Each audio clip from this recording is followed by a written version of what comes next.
Ok, transmitindo. Boa tarde. Hoje nós temos um encontro dos 3 esferas de governo na saúde. Estamos aqui com a Conceição, presidente do COSEN, secretária municipal de Piraí, no Rio de Janeiro, Carlos Lula, secretário estadual do Maranhão, governo Flávio Dino, e Arthur Quioro, ex-ministro da Saúde do governo Dilma. A Conceição vai falar pelos municípios, o Carlos Lula, experiência das secretarias estaduais, e o Arthur Quioro, pela experiência federal. Né? O SUS está vivendo o seu maior desafio, certamente. Né? Nós estamos vivendo uma pandemia inesperada, o Brasil com uma situação gravíssima por conta da negação por parte do atual governo federal da pandemia, né, o que agravou enormemente a situação. Em vez de se tomar medidas adequadas, como aumentar o número de testes, né, em coordenar os trabalhos, importar insumos necessários para tratar as pessoas, procurou-se não só negar a pandemia, como encontrar soluções mágicas, como foi a cloroquina, né, e, inclusive aumentando a produção interna de cloroquina, importando cloroquina, uma série de coisas que fizeram com que o país chegasse a estar na situação de ter o segundo maior número de pessoas infectadas do planeta, e um número que é subestimado, como nós sabemos, que o Brasil vem testando muito pouco por falta de providência para se aumentar o número de testes disponíveis. E um número de mortes hoje, eu faço a conta, acompanho diariamente, né? Se a gente pegar a média móvel semanal, o Brasil vem sendo, desde o início do mês, o país que apresenta a maior média móvel semanal de mortos, que é uma situação absolutamente trágica. Né? E isso é ainda diante de um governo federal que agiu dessa forma. Né? E o SUS na verdade, ele só funciona bem quando há uma cooperação adequada entre as 3 esferas de governo. O SUS é uma instituição que depende, né, dos 3, os 3 arrecadam, os 3 gastam dinheiro, os 3 executam ações, cabendo principalmente ao Ministério da Saúde um papel mais coordenador, né, de definição de políticas. Nós nos encontramos nessa situação dramática, né, de 2 ministros da Saúde foram removidos, estamos com um ministro interino que não é do ramo, é um militar, que não teve treinamento para cuidar de pessoas, para enfrentar problemas como nós estamos enfrentando no momento. Então, a ideia dessa conversa, desse bate-papo de hoje, é a gente discutir essa experiência, como é que isso está se refletindo nos municípios, no Estado, como é que está se dando a relação entre Estado e município, e um pouco ver como qual deveria ser o papel do governo federal, né, diante dessa situação absolutamente inusitada que nós estamos vivendo. Então, a gente vai começar pelos municípios, com a Conceição, presidente do COSENS, passar depois para o Carlos Lula e para o Arthur Quioro. Cada um vai ter 15 minutos, depois nós vamos abrir para o debate. Né? Minha apresentação se encerra aqui. Né? Eu sou Paulo Henrique, do IRMS, me apresentando no final, professor do Instituto, foi quem montou essa mesa redonda, e eu conto com uma conversa bastante animada hoje. Então, por favor, Conceição, se puder começar, é a primeira. Obrigado. Bom, gente, boa tarde a todos. É um prazer grande estar aqui com vocês, com o Arthur, né? Parceiro e tanto, com o Carlos Lula, que eu não conhecia, mas conheço o trabalho de vocês lá, Paulo Henrique, o amigo Paulo Henrique, Lucas, né, que sempre também tem feito os trabalhos com a gente no COSEMES.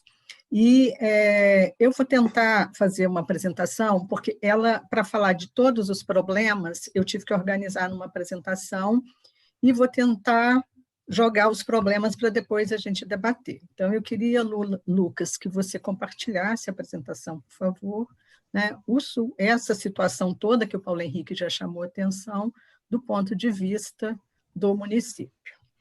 Pode avançar, por favor, né? Pode avançar, Lucas. Lucas está ouvindo? Então, gente, está ouvindo, já entrou. Né? O que a gente avaliou? Que na emergência sanitária da Covid, o município virou um país. Né? A gente tem que, nessa emergência sanitária, é o município, via de regra, o responsável sanitário direto e o interlocutor no dia a dia com a população. Isso imputa à gestão municipal a tarefa, né, da negociação local e da implementação de normas, as quais, né, por vezes, não contaram com a participação do município na sua organização e na sua elaboração. Então, isso já começa trazendo problema para os municípios assim. Então, o que é o SUS do ponto de vista do município? O que nós pontuamos? É um SUS que acolhe, abraça e cuida de seu munícipe no território em que este vive. E nos pequenos municípios, convive também com seus parentes e amigos, que é a grande maioria desse país, então a gente conhece as pessoas, né? É também o espaço no SUS, né? O espaço onde o usuário deve usufruir de uma rede de serviços essenciais e identificar no seu gestor, além do responsável por disponibilizar equipamentos e serviços de saúde, aquele que atua de maneira solidária e participativa na relação entre os 3 entes da federação, né? Criando um ambiente de segurança sanitária no município que se reflete no cuidado à saúde da população. O próximo, por favor. Lucas. Mas o que a gente vem percebendo, né? A fragmentação do SUS, já apontada por vários estudiosos, né, pesquisadores, e vivida por nós nos municípios, né, são coisas que vêm já dificultando essa relação interfederativa ou federativa, né? Então, o relatório, e isso já está sendo apontado, né, no relatório da OPAS, 30 anos de SUS, que SUS queremos para 2030. E tendo como questões estratégicas, né, a necessidade de reduzir, esse relatório, né, traz como questões estratégicas a necessidade de reduzir a fragmentação do sistema, aperfeiçoando os arranjos que já existem, os arranjos interfederativos que já existem, na busca de soluções que preservem tanto a autonomia do município, mas que também facilite a regionalização dos serviços e a efetiva coordenação do cuidado, coisas que afloraram muito com a pandemia. Próximo.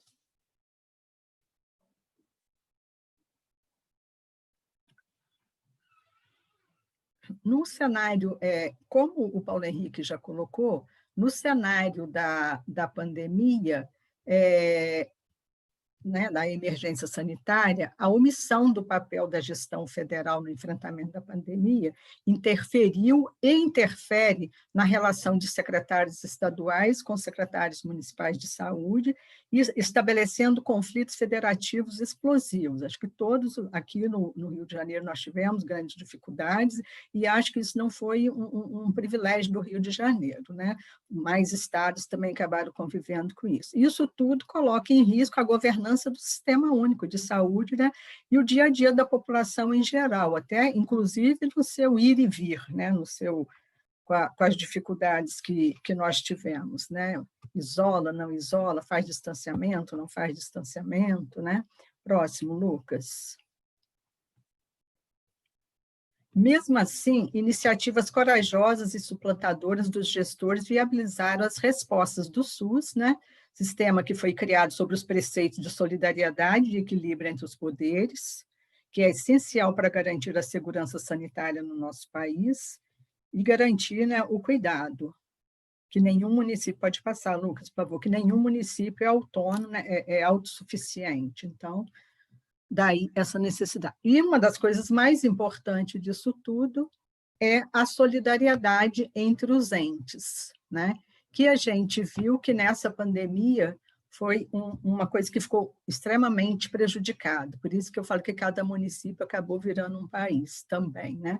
Então, a solidariedade invocada por todos os entes no tocante às responsabilidades com as ações de saúde, hoje parece muito mais uma solidariedade inerte, pois abre mão de querer entender as especificidades constitucionais e legais para efetivar o diálogo na construção de processos coletivos de garantia do direito à saúde. Então, assim, acabou muitos municípios, né, esquecendo que são referência de outros municípios, né, as próprias referências em alta complexidade, em outros serviços. Então, essa solidariedade ela deixou de existir, principalmente na hora que a gente começa a falar do isolamento social e dos tais indicadores para reduzir internação em leitos de UTI, leitos de clínica, para poder garantir abertura ou reabertura no caso do isolamento. Então, isso a gente pode falar depois, mas isso foi um grande problema. Há que se compreender também o esforço e energia despendida pelos gestores municipais para a superação dos entraves burocráticos e financeiros oriundos da ausência de uma coordenação nacional e estadual para a viabilização de políticas de saúde. Isso também foi uma coisa que a gente ficou muito perdido, muito no escuro, sem testes, sem saber o que fazer. A epidemia chegando, entrando, e a gente sem saber como planejar para poder fazer aquisição de materiais, de insumos, de EPIs, compra muito, compra pouco, como que é isso? Então, assim, essa falta de coordenação, de trazer conhecimento, normatização, para disseminar conhecimento, que é o papel do Ministério, né, e juntamente com o Estado, isso também a gente sentiu muita falta disso, e cada município começou a agir por conta própria. Os gastos com saúde realizados com recursos próprios também se elevaram em relação aos recursos da União e Estado, além do Estado competir com os recursos competir com os municípios com os recursos da União, porque os recursos que foram sendo liberados, no primeiro momento, quando a epidemia chegando nos municípios, a gente deparou com a questão dos EPIs, foi a coisa mais grave que nós vivemos, e como planejar e como comprar. E a gente não tinha recurso para comprar aquele volume de EPI que a gente começa a observar o gasto desses produtos no início, porque também não tinha normatização, quando que usa, quem usa, todo mundo usa, então foram as dificuldades também que nós enfrentamos.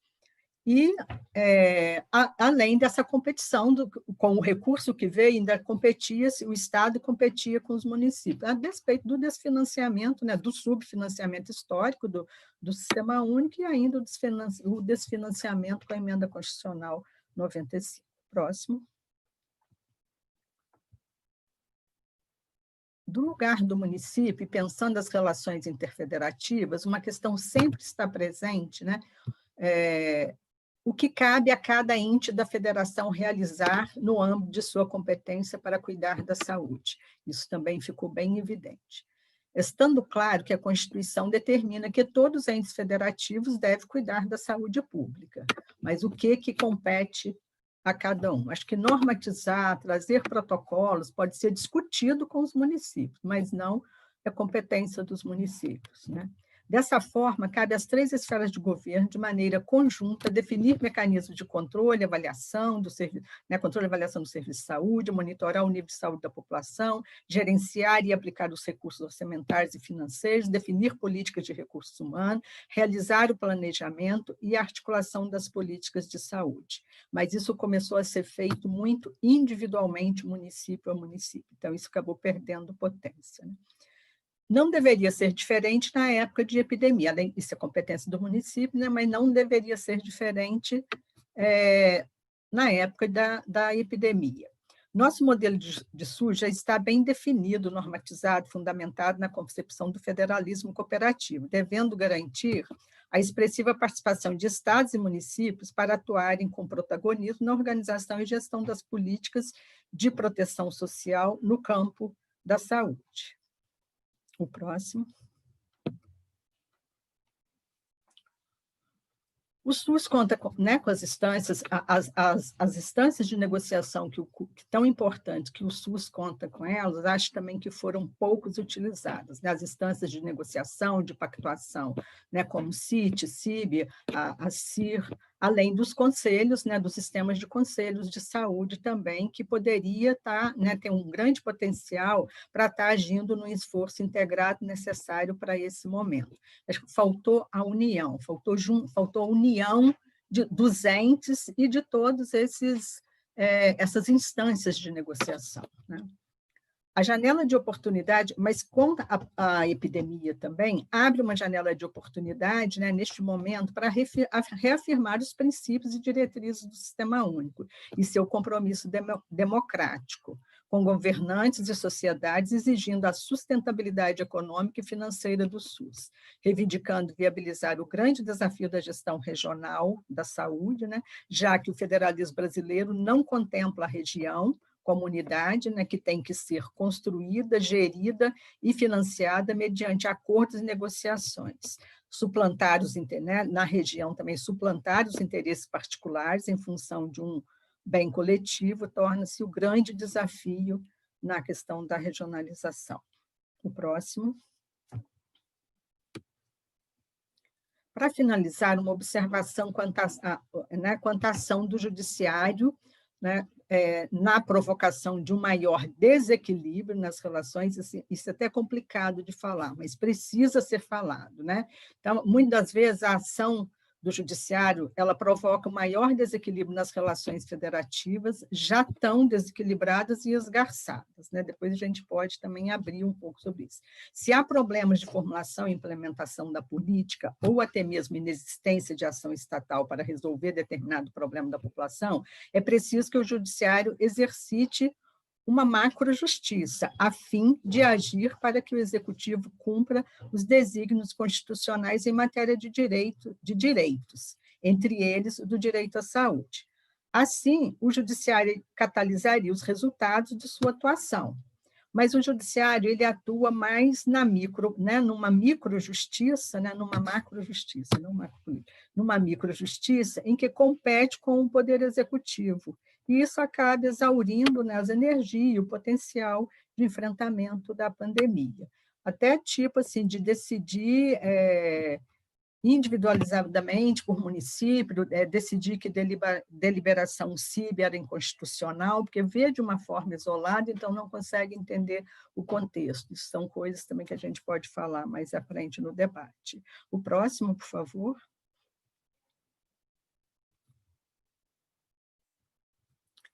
Aí, a experiência do Rio de Janeiro mais focada. Né? A experiência do Rio de Janeiro, tudo isso foi a experiência, mas agora trazendo para os nossos principais problemas. Né? A experiência do Rio de Janeiro está marcada pelo oposto aos princípios que regem as relações interfederativas no país, tendo uma rede com cogestão federal, estadual e municipais, além das privadas, onde o debate foi interditado, produzindo o seguinte cenário. Então, né, essa potência de rede que tinha no Rio de Janeiro acabou cada um agindo isoladamente, né, não teve uma ação interfederativa para poder essa rede dar conta da epidemia no estado do Rio de Janeiro.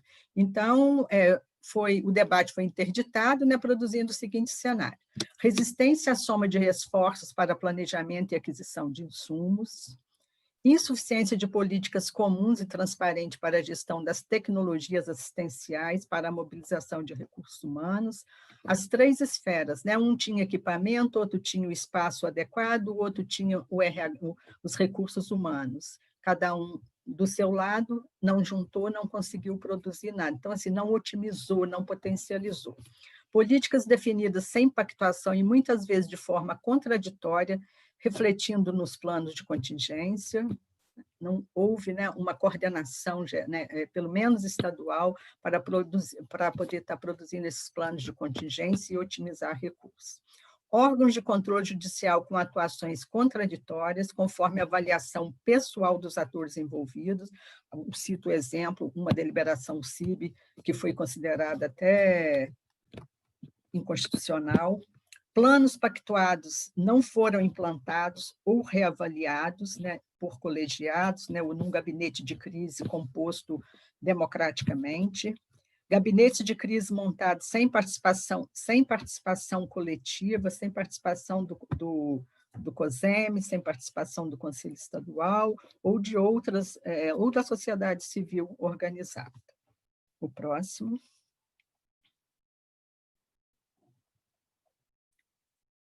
Lucas, por favor.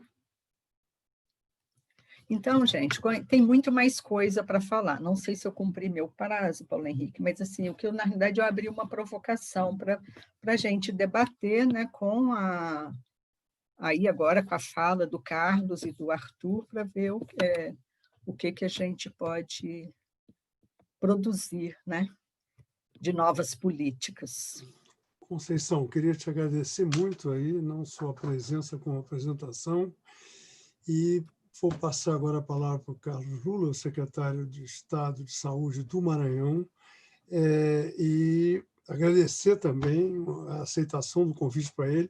É um momento muito difícil esse, né? São duas autoridades sanitárias aqui presentes em plena pandemia, né? A gente sempre contou com a possibilidade de um dos dois, ou até os dois, não poderem estar, né? Mas, felizmente, estamos todos juntos.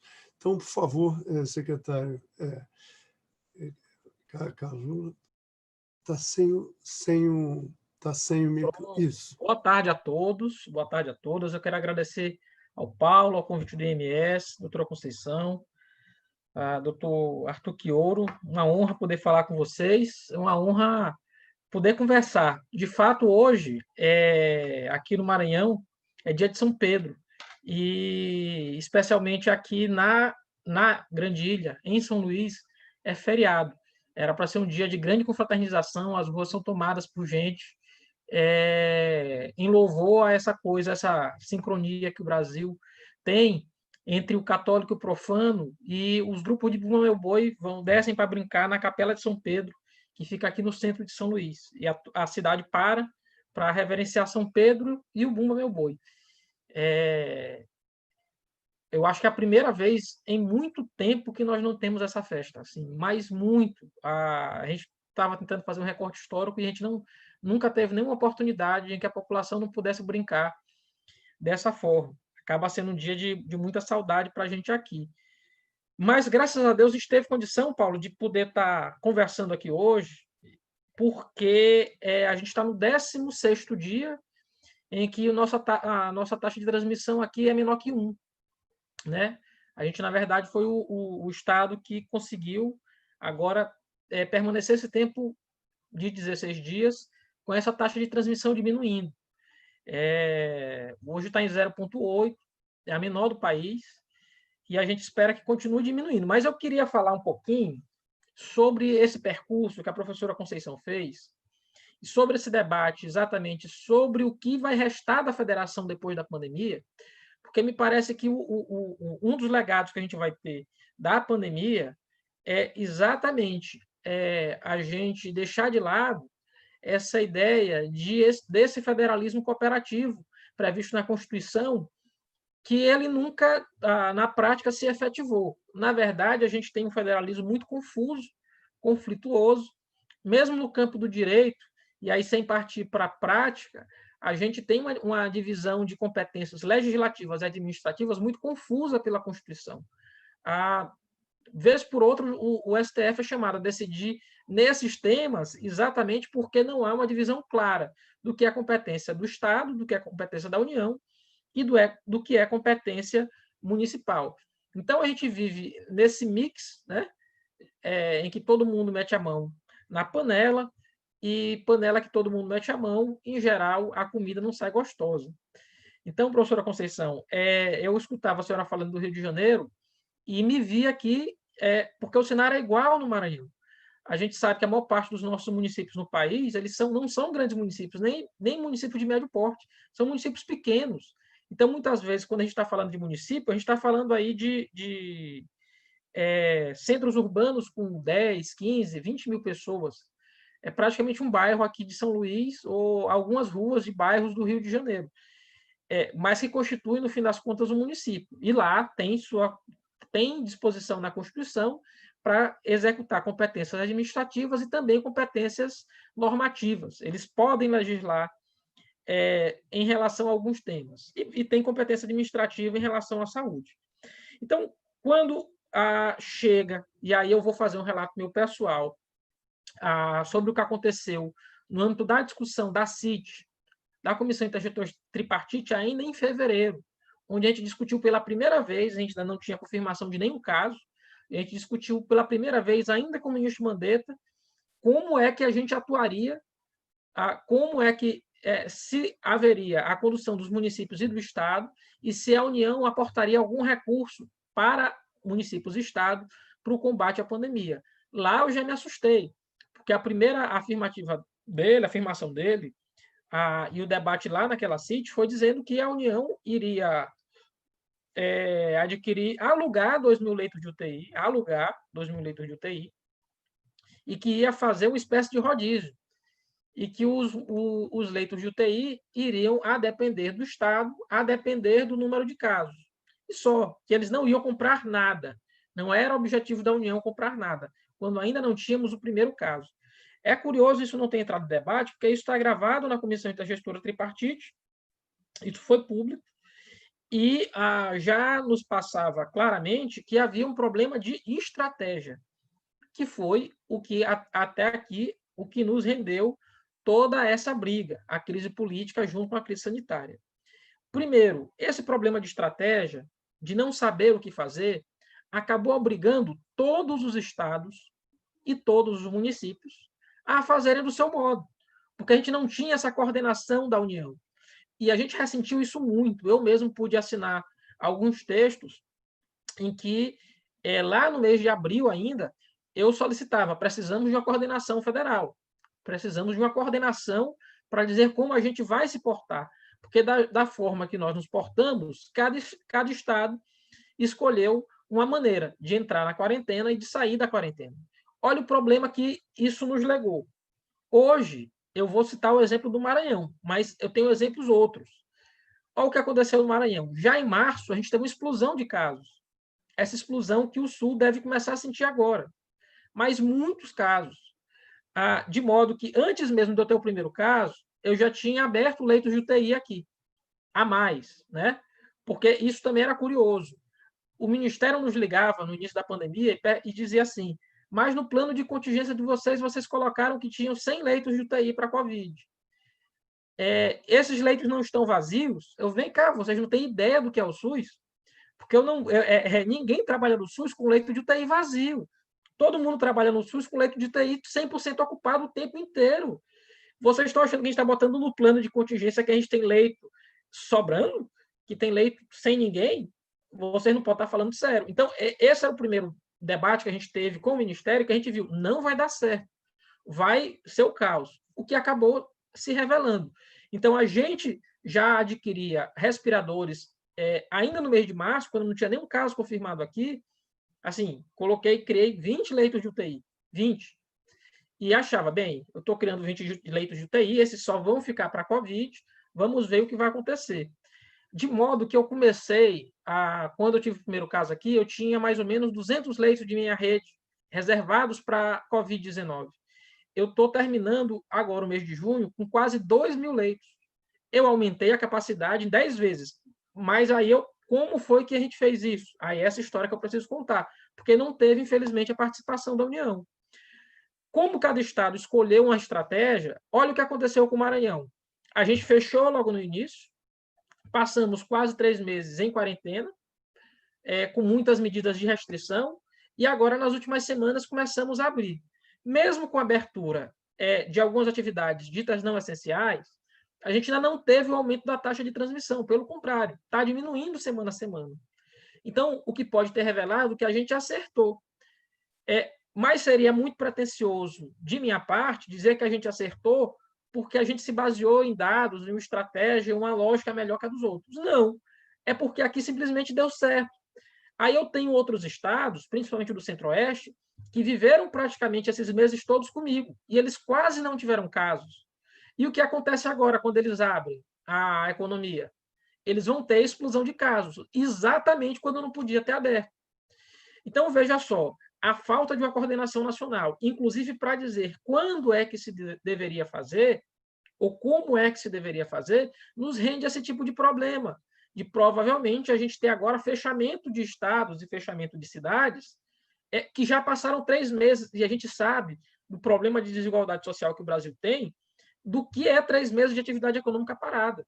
Porque eu não estou falando do grande empresário, eu cito o caso do Maranhão, 50% da minha mão de obra é de economia informal no Estado. Ficar 3 meses parado para essas pessoas é exigir que elas, durante 3 meses, não tenham nenhum tipo de renda. E essas pessoas não têm poupança. Elas vivem do que produzem no dia a dia. Então, eu tinha um problema enorme revelado de que eu não tinha estratégia. Eu não tinha estratégia. E cada estado saiu decidindo, cada um fazer do seu modo. Por exemplo, se fosse hoje, olhando para trás, eu não teria feito a quarentena no estado todo. Eu tinha algumas cidades em que eu tinha casos, eu podia ter feito localizado e ter bloqueado ali. Mas, no desespero, todo mundo tomou a mesma medida ao mesmo tempo e bloqueou o estado inteiro, sem necessidade, naquela época. Isso nos revelou vários problemas. Primeiro problema de vigilância. A gente não consegue, e aí a gente tem que dar a mão palmatória, a gente tem uma rede de vigilância ainda muito frágil. A gente poderia ter uma rede de gente para fazer os contatos, para fazer o rastreio das pessoas contaminadas, e a gente tem um exército, são os ACS. Mas a gente também não conseguiu que os ACS fizessem essa rede nesse momento. De novo, problema de coordenação, problema de construir essa rede de vigilância junto com a mão de obra que já temos. Temos também um problema enorme, nossa rede de laboratório. A rede de laboratório, a rede dos LACENs, não estava preparado para fazer essa quantidade de exames. Não estava.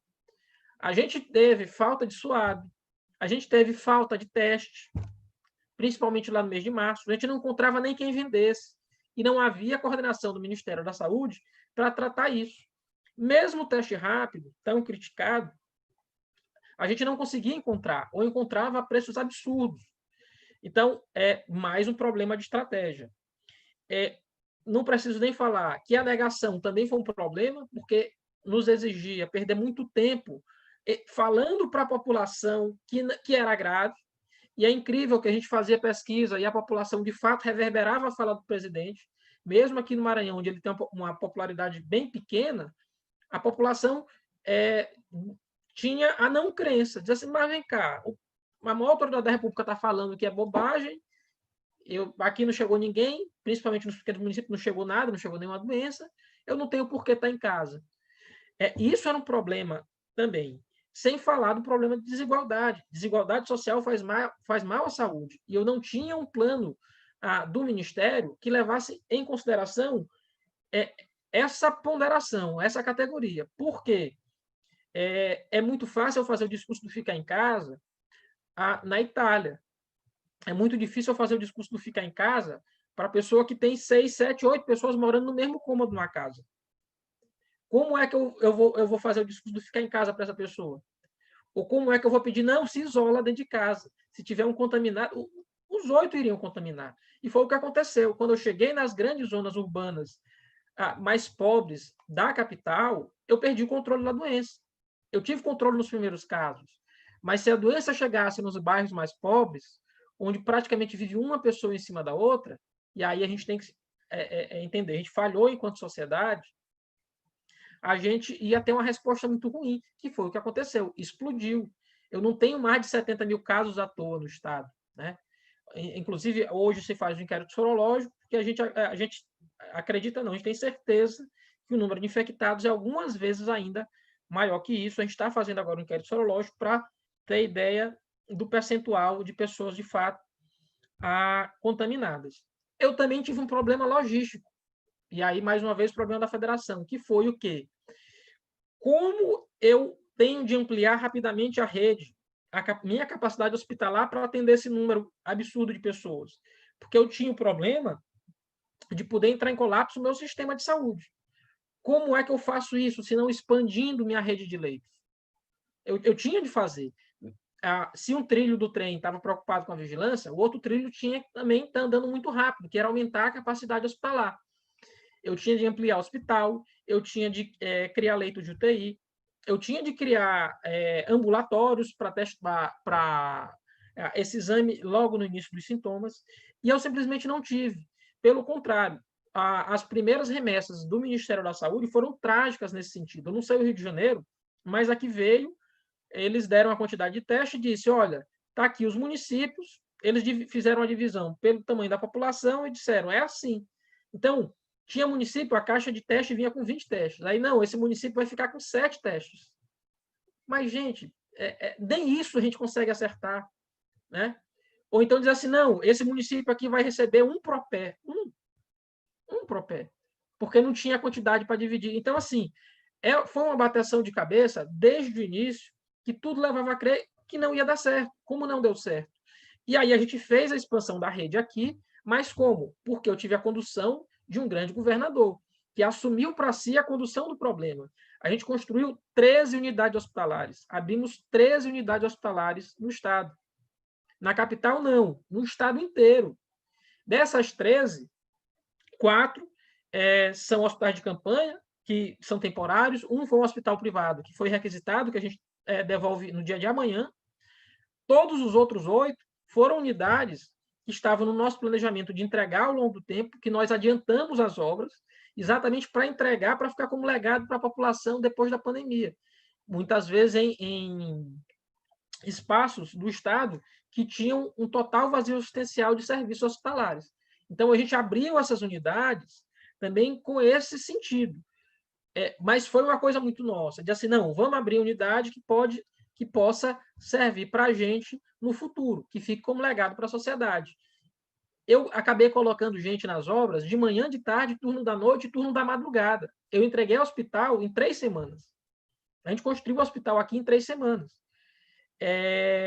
Mas como? Exatamente com isso, com um desgaste emocional, físico enorme, porque eu vi a obra andando em ritmo rápido e eu não sabia se eu ia ter equipamento para montar a obra. Aí a gente conseguiu lidar com algumas coisas. A gente conseguiu doação de empresários, compraram mais de 100 respiradores para a gente. Outros eu consegui comprar. Ainda teve esse. Para mim, o conflito federativo mais evidente é esse. Em janeiro, eu comprei respiradores. Em janeiro. A R$49 mil. Antes de pandemia, foi o acaso. Eu comprei 49 respiradores. Quando esses respiradores vieram para o Estado, a União faz a requisição administrativa deles. É incompreensível uma coisa dessas. Eu tive de ir ao STF para a União me devolver os respiradores. Os respiradores estavam num depósito. Então, assim, não faz sentido.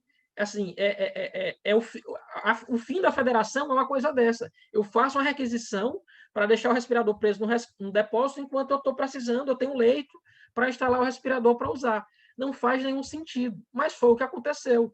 A gente foi o primeiro estado que foi o STF contra a União, decisão do ministro Celso de Mello, mandando a União devolver os respiradores, sob pena de uma multa elevadíssima, com a empresa junto.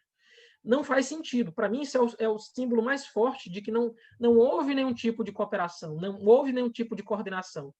Houve, na verdade, uma briga de todos contra todos, inclusive de Estado contra Estado, quando se começou a comprar respirador.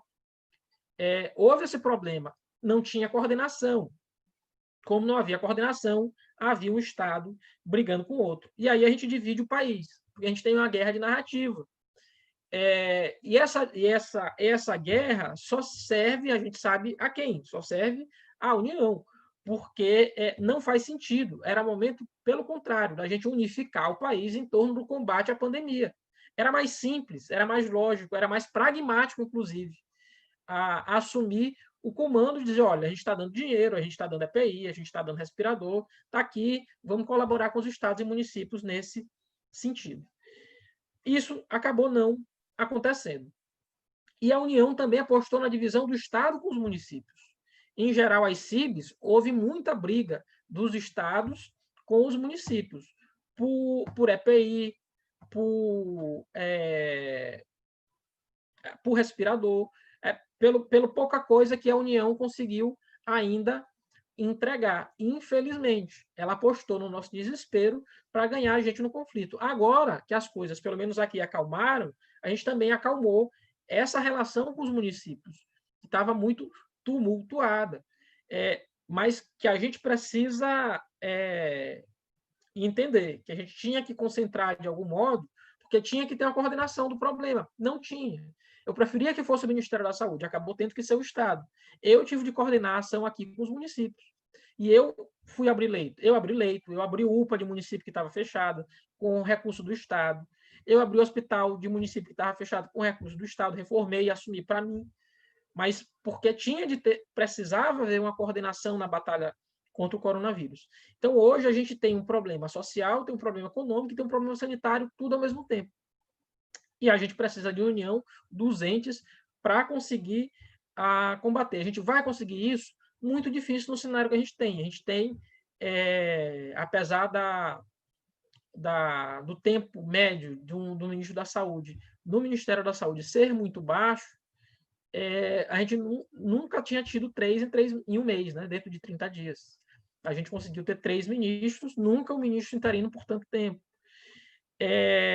Então, a gente tem um SUS mais fragmentado ainda, Conceição, eu poderia dizer assim.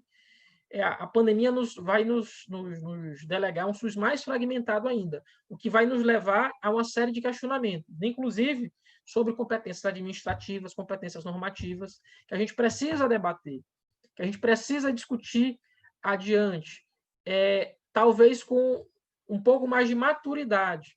Por exemplo, eu tenho aqui uma rede hospitalar que não faz sentido, composta na grande parte, e esse é o cenário do Brasil também, de hospitais de pequeno porte, de hospitais de 20, 30 leitos. A gente sabe que esses hospitais de pequeno porte deviam ser exceção, e no Brasil eles são regras.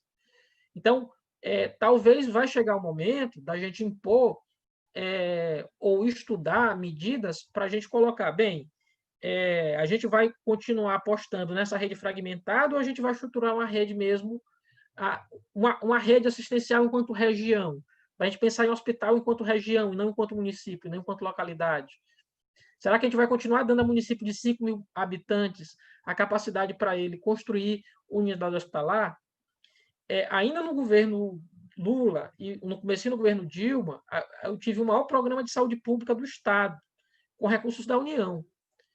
E, irresponsavelmente, o Estado utilizou para criar hospitais de pequeno porte. Construiu 70 hospitais de pequeno porte, de 20 leitos. Pegou todo o recurso que se tinha e construiu hospitais que hoje estão o quê? Ou fechados ou com pouquíssima utilização. Porque a gente sabe qual o sentido de um HPP desse. Se a gente continuar fazendo SUS dessa forma, não tem chance de dar certo.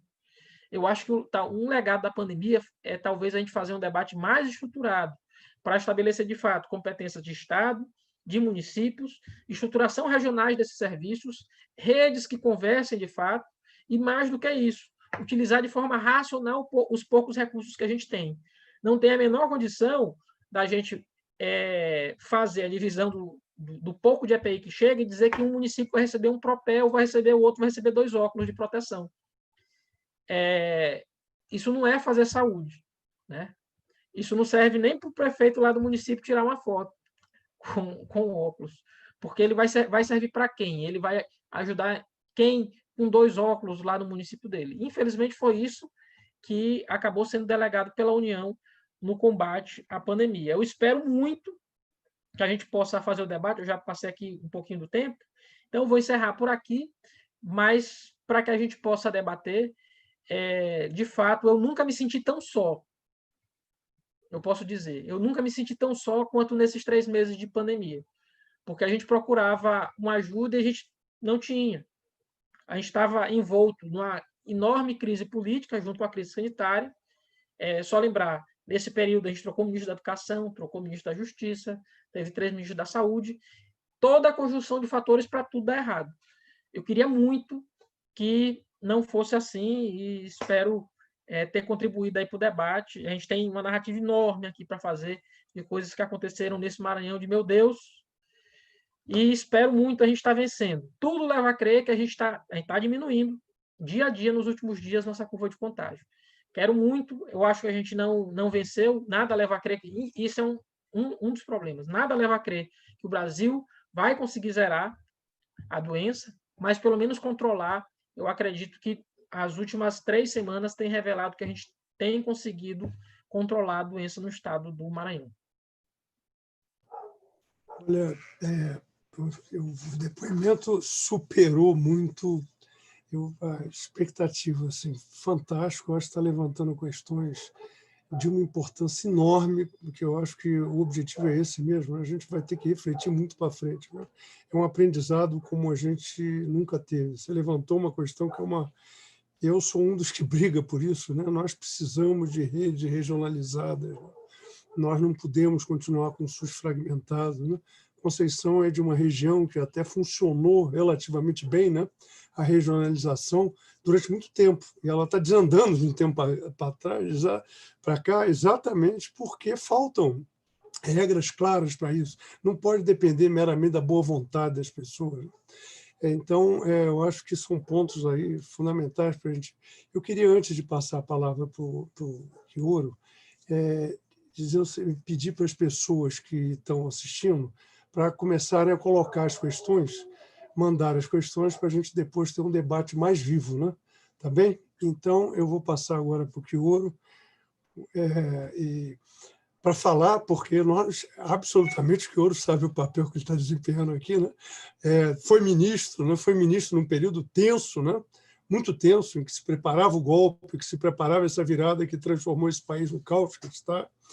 E nós não podíamos, de forma alguma, chamar ninguém, né, do atual ministério, que, inclusive, pela primeira vez na história, isso não aconteceu nem na ditadura militar, você tem uma ocupação militar do principal autoridade sanitária do país. Isso nunca aconteceu, nem no regime militar, né? Que não é só o ministro interino, é uma quantidade enorme de pessoas mais preocupadas em ficar verificando os funcionários do que cuidando da saúde da população, né? Então, passar para o Kioro tem uma responsabilidade enorme, viveu um momento de tensão antes e tem uma visão de quem esteve no Ministério. Então, boa tarde, muito obrigado por ter aceitado o convite. Imagine, Paulo, eu queria dizer a satisfação de estar aqui com vocês, aceitar esse convite do Programa de Pós-Graduação de Saúde Coletiva, né, da UERJ. Hoje eu faço parte do Programa de Saúde Coletiva lá na Unifesp e, no meu papel agora, no papel de pesquisador, estou acompanhando desde janeiro, investigando a Covid, metido o dia inteiro na investigação científica do impacto da Covid, particularmente em populações vulneráveis, e queria dizer que estou muito feliz de estar aqui com vocês, em particular por poder contar com duas pessoas que eu respeito muito, admiro muito o trabalho, né, que é a Conceição, minha companheira de muito tempo, né, até porque eu fui 9 anos secretário municipal de saúde, 3 vezes presidente do COSENS, e a gente militou muito no movimento de secretários municipais de saúde, né, Conceição junto, e com o Lula, o Carlos Lula, que tem feito um papel brilhante, junto com o governador Flávio Dino, que eu acho uma das figuras políticas mais lúcidas desse país, mais comprometidas com a democracia, e para mim é uma enorme satisfação, né? E vendo o relato dos dois, Paulo, eu fiquei pensando assim, caramba, o que eu vou falar, né? Por onde eu pego, né? Porque o relato é um relato impactante, mostra a solidão dos gestores, mas mostra, ao mesmo tempo, um paradoxo do Sistema Único de Saúde, que é o fato do Pacto Interfederativo ter preservado 2 esferas de governo que resistiram, de alguma maneira, né? Porque vocês imaginam o que seria o enfrentamento da pandemia de Covid se nós tivéssemos um sistema completamente centralizado num país de dimensão continental, superpopuloso como o Brasil, e com uma liderança negacionista, terraplanista, sanitária, epidemiológica, né? Nós viveríamos uma tragédia de proporção muito maior do que nós estamos vivendo. E nós estamos falando, Paulo, a partir de um dado dramático. O Brasil tem 2,7% da população mundial e já concentra mais de 10% dos casos, ainda assim com essa enorme subnotificação. Nós somos, efetivamente, o epicentro hoje da pandemia de Covid, né? E isso tem muito a ver exatamente com tudo aquilo que tanto Conceição como Lula abordavam, né? A incapacidade do Brasil de construir uma resposta, uma coordenação unitária, né? Articulada, pactuada, que é, por essência, uma necessidade da estrutura federativa brasileira, pela peculiar condição constitucional né, que nós construímos o Pacto Federativo a partir do processo de redemocratização e da Constituição de 1988. Vejam, não ter tomado os 438 regiões de saúde como o elemento de análise para o planejamento, para o monitoramento, para a tomada de decisões, já mostra desde já a fragilidade desse pacto.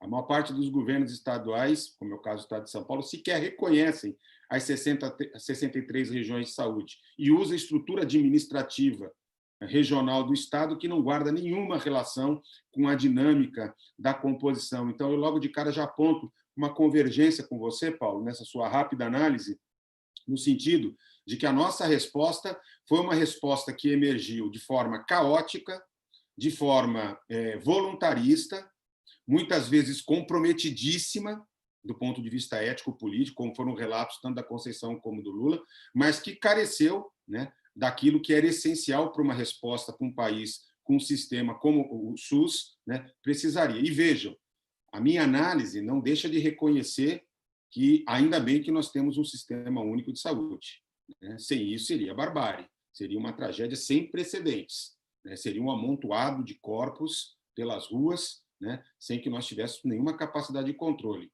Mas é inegável que a fragilização da resposta do Ministério não começa apenas com a incompetência, o descompromisso do ministro Mandetta, que vestiu um colete que lhe caiu bem do ponto de vista da imagem pública, mas que jamais foi alma, jamais foi pele. Era muito mais uma fantasia. Fantasia por quê? Porque desde deputado votou contra a emenda, votou a favor da emenda constitucional 95, a emenda do teto, votou e operou pela destruição do programa Mais Médicos, passou 2019 inteirinho dizendo que o problema da saúde não era falta de recursos financeiros, era da qualidade de gestão, e efetivamente não armou a resposta brasileira para o enfrentamento da pandemia de Covid, ainda que tenha feito publicamente o confronto com o presidente Bolsonaro no que diz respeito ao item do isolamento social. Isso temos que reconhecer. Mas vejam, a fragilidade da participação do Ministério, e eu vou me ater mais um pouco agora à análise do Ministério, já que Conceição e o Lula abordaram a perspectiva do município e do Estado, e depois a gente entra todo mundo junto e misturado nessa análise, né? Vejam, é fundamental entender os impactos do desfinanciamento, né, do Sistema Único de Saúde, né, que passa a acontecer a partir de 2016 e fortemente a partir de 2018, 19 e 20, quando o congelamento dos recursos retira do Ministério da Saúde 22 bilhões e meio de reais. E mais, impõe uma ordem, impõe uma lógica do qual o Mandetta era refém, que o colocou como incapaz de se contrapor ao ministro da Economia, ao Guedes, e ao próprio Bolsonaro, no sentido de fazer valer a liberação de recursos, que explica, em grande parte, a tragédia brasileira.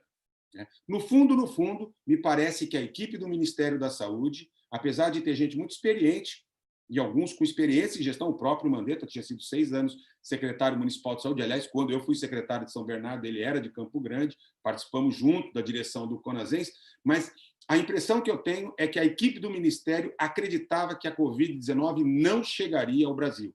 E se chegasse, chegaria no outono, no inverno, reproduzindo o padrão da epidemia que nós tínhamos vivido em 2009, com H1N1. Não se esperava. Não se armou o país para produzir essa resposta.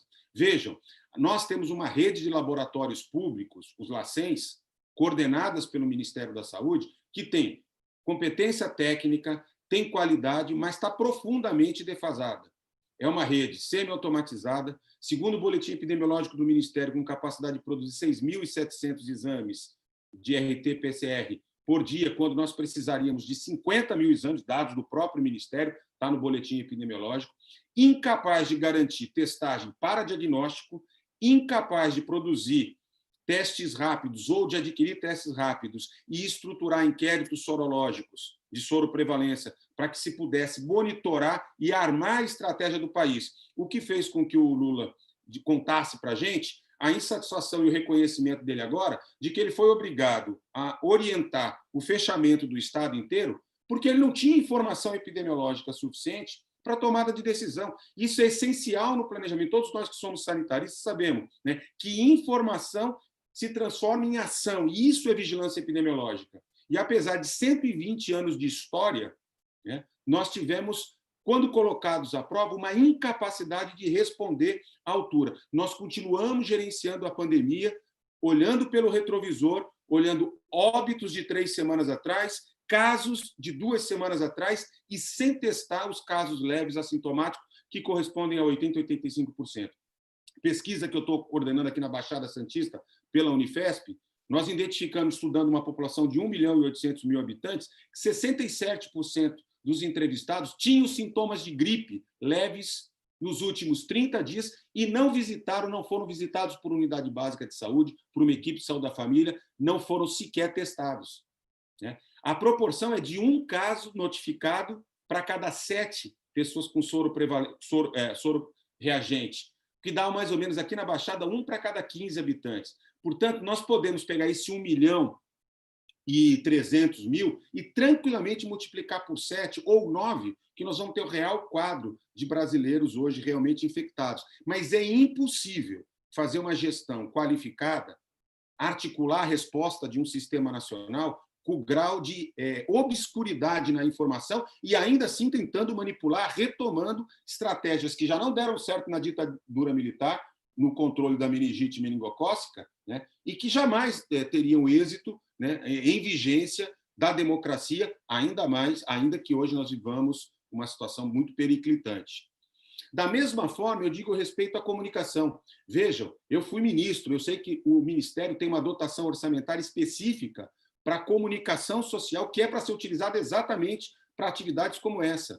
Nenhum centavo, nenhuma peça publicitária, nenhuma estratégia de comunicação foi desencadeada para comunicar com a juventude, que é quem mais se infecta, embora não seja quem mais morra, para conversar com os idosos, com as pessoas que têm comorbidade, para uma estratégia de comunicação regionalizada, para conversar de forma singular com as diferentes populações que compõem esse nosso imenso e diferente país, né?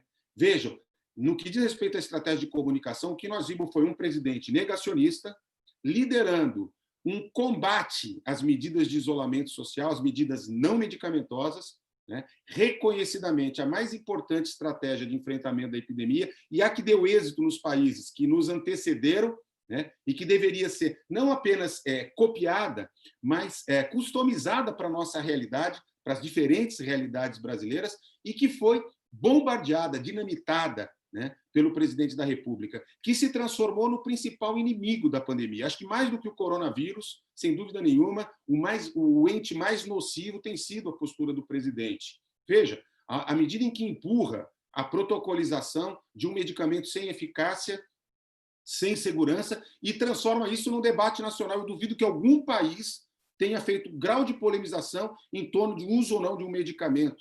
Mas, mais do que isso, alguém que tenha a coragem de orientar os seus seguidores para abrir caixões para ver se de fato tinha gente ali enterrada, sendo sepultada, ou invadir hospitais para saber se governadores e prefeitos estavam ou não mentindo quando diziam que estavam disponibilizando os leitos ou com leitos superlotados.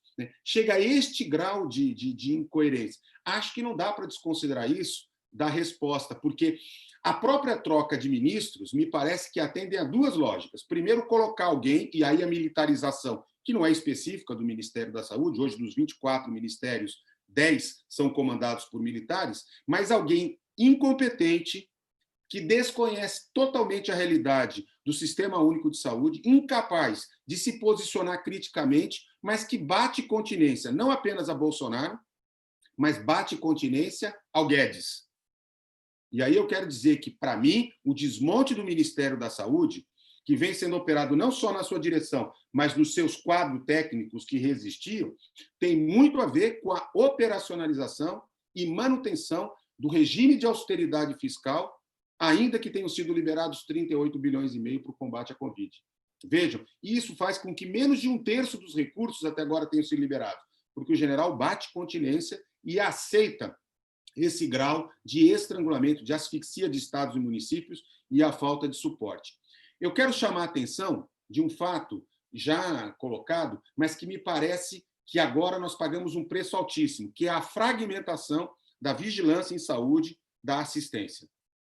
e, na verdade, é um elemento histórico, mas que nunca se fez tão presente, tão importante, né? O preço que nós pagamos pela desmontagem do programa Mais Médicos, a fragilização, a falta de coordenação. Veja, o governo Bolsonaro, particularmente o ex-ministro Mandetta, disse que ia dar prioridade para a atenção básica, e aí criou uma Secretaria Nacional de Atenção Primária.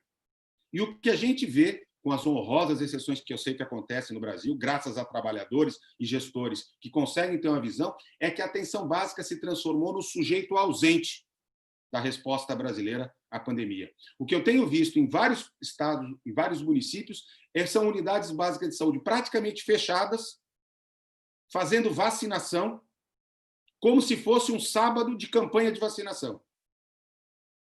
Para mim, é a maior perda de oportunidade da reafirmação do papel da atenção básica. Vai demorar muito para conseguir discutir rede e dizer que a atenção básica é coordenadora do cuidado, quando, no momento mais crítico, nos últimos 100 anos da saúde pública brasileira, ela literalmente, por falta de testes, por falta de equipamentos de proteção individual, mas, acima de tudo, por falta de coordenação, acabou se ausentando efetivamente, insisto, com honrosas exceções, mas esta é a realidade de praticamente todo o país, né? Nós empurramos os casos moderados e graves para as UPAs, para os prontos-socorros, e vamos pagar um preço altíssimo, Paulo, a hora que a porteira abrir e essa demanda reprimida de pacientes crônicos, com condições crônicas, né, que estão há meses sem cuidados adequados, sem serem visitados, sem serem identificados, sem serem acompanhados, diagnósticos por fazerem, procedimentos por serem executados, com um agravamento que custará muito. Juntando com transtornos mentais, com tudo que vem aí, parece que a única boa notícia, que eu estou louco para confirmar, é que finalmente a epidemia de cesariana parece que caiu. Covid faz bem para a cesariana, porque parece que a taxa de parto normais teria se elevado. Quero ir um pouco em frente. O dia que o Mandetta deixou o Ministério anunciou que ia fazer um censo para saber quantos leitos de UTI tinham disponíveis. Ou seja, na outra ponta, sequer a oferta de leitos de cuidados críticos foi organizada no Estado. Estou com aqui meu celular aqui me avisando que eu já dei os 15 minutos, então eu vou fechar, né?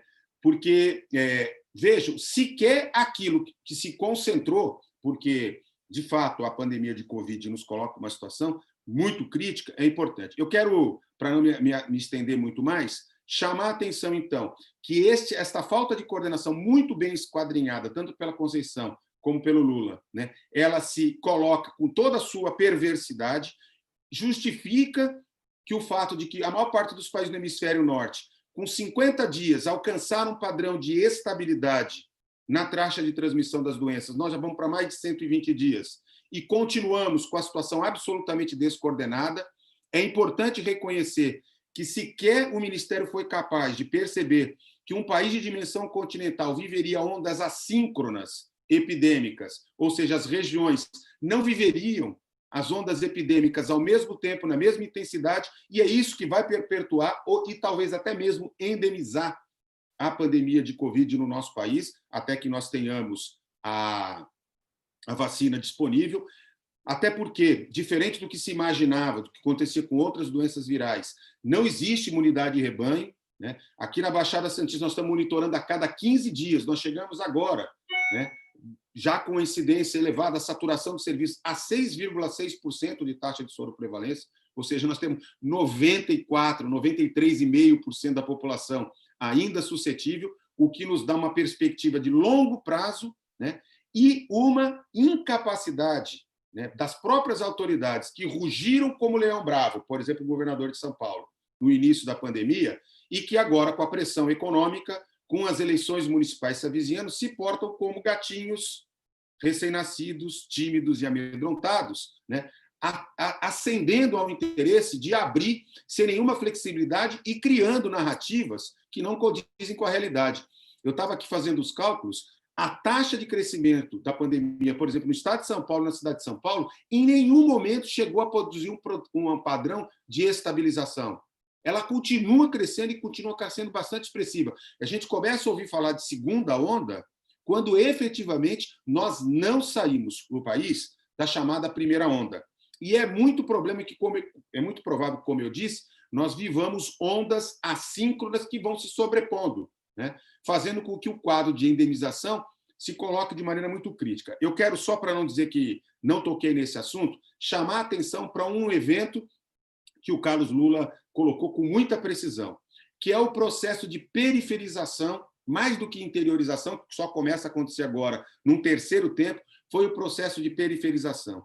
A Covid encontrou um país com profundas desigualdades sociais e com raríssimas exceções. Eu sei que no Rio de Janeiro tem cidades que fizeram isso, nos estados do Nordeste, inclusive liderados pelo próprio consórcio e por iniciativas do governador, isso também aconteceu, mas a regra foi estabelecer uma estratégia de enfrentamento como se nós estivéssemos na Itália, na Espanha, em Portugal, e etc. e tal, né? Sem olhar para a singularidade, sem olhar para as populações vulneráveis, sem olhar para as condições precaríssimas de moradia, né? E as condições de subsistência.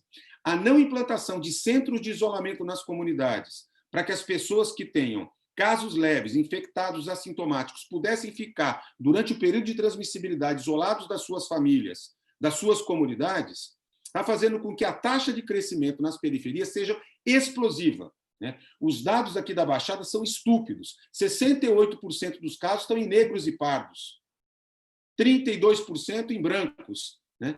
Quando, na verdade, as populações, no caso aqui da nossa região, se equivalem, né? Os casos se concentram nas famílias com menos de 3 salários mínimos e nas casas que têm menos de 4 cômodos. As pessoas que vivem em condições melhores de vida, melhor nível de escolaridade, conseguem ter 90% de cumprimento de isolamento social. As de baixa renda, menos de 30%. Ou seja, a Casa Grande diz para a senzala, vai lá e trabalha, que eu aqui do meu ar-condicionado, no meu carro blindado, com máscara, em home office, vou continuar controlando e garantindo a minha sobrevivência. Isso se expressa, né, na maneira com que o Estado brasileiro reagiu, com liberação de recursos trilionários, 1 trilhão e 200 milhões, para garantir o sustento da banca e das grandes empresas, e um valor ínfimo para socorrer as pequenas e médias empresas que teriam condições de garantir emprego e, em particular, para produzir programas emergenciais para a população de baixa renda, desempregados, subempregados, trabalhadores na informalidade. Se nós não entendemos que isso faz toda a diferença na resposta, na capacidade de resposta, basta só compreender que a principal arma continuam sendo as medidas não medicamentosas. E, portanto, sem a associação de uma estratégia efetiva, né, que precisaria ser articulado pelo Ministério da Saúde do ponto de vista governamental, botar literalmente essa conversa na mesa e exigir do Guedes a liberação dos recursos adequados para que a saúde pudesse atuar, né, nós não vamos ter sucesso. Então, assim, graças ao Congresso Nacional, Pedro, Paulo, tem uma coisa que eu acho que assim, precisa ser destacado. O Conselho Nacional de Saúde nunca teve tanta visibilidade. Está ocupando um papel fundamental. O Congresso Nacional, apesar da bancada de oposição ser minoritária para valer, né, tem sido decisivo para arrancar do governo federal algumas medidas. Mas sem, e eu quero terminar com isso, sem o resgate do caráter interfederativo do SUS, do compartilhamento de responsabilidades, do cumprimento de um papel de coordenação nacional por parte do Ministério da Saúde, por parte do cumprimento do papel de coordenação dos sistemas estaduais, naturalmente, pelas secretarias estaduais, que têm um papel, inclusive, fundamental para garantir a regionalização, nós não teremos respostas. Municípios e estados estão literalmente esgotados do ponto de vista da sua capacidade de resposta. As eleições municipais, ainda que adiadas por poucos meses, trazem um fator complicador. E nós temos que avaliar, né, que se abriu uma grande janela de oportunidade para discutir com a sociedade o valor essencial do Sistema Único de Saúde, a possibilidade, inclusive, de discutir, rediscutir o financiamento, o fim da emenda constitucional, isso não está dado. Não está dado porque a produção do SUS é um processo em disputa, né, e acho que vai depender demais do desfecho do enfrentamento da pandemia. A naturalização das mortes me preocupa sobremaneira, né? À medida em que o povo brasileiro começar a se acostumar com 1.800, 500, 1.200 mortes e perder a capacidade de indignação, nós cairemos exatamente naquilo que é a necropolítica. Eu escrevi recentemente um artigo para a Universidade do Chile, né, para a revista da Universidade do Chile, e o título era mais ou menos uma coisa assim, né? Covid e necropolítica, um estudo de caso. É a situação do Brasil. Quem não entendeu o que é necropolítica, tome a postura do governo federal no enfrentamento da pandemia de Covid. É literalmente a expressão do deixar morrer, vidas não importam.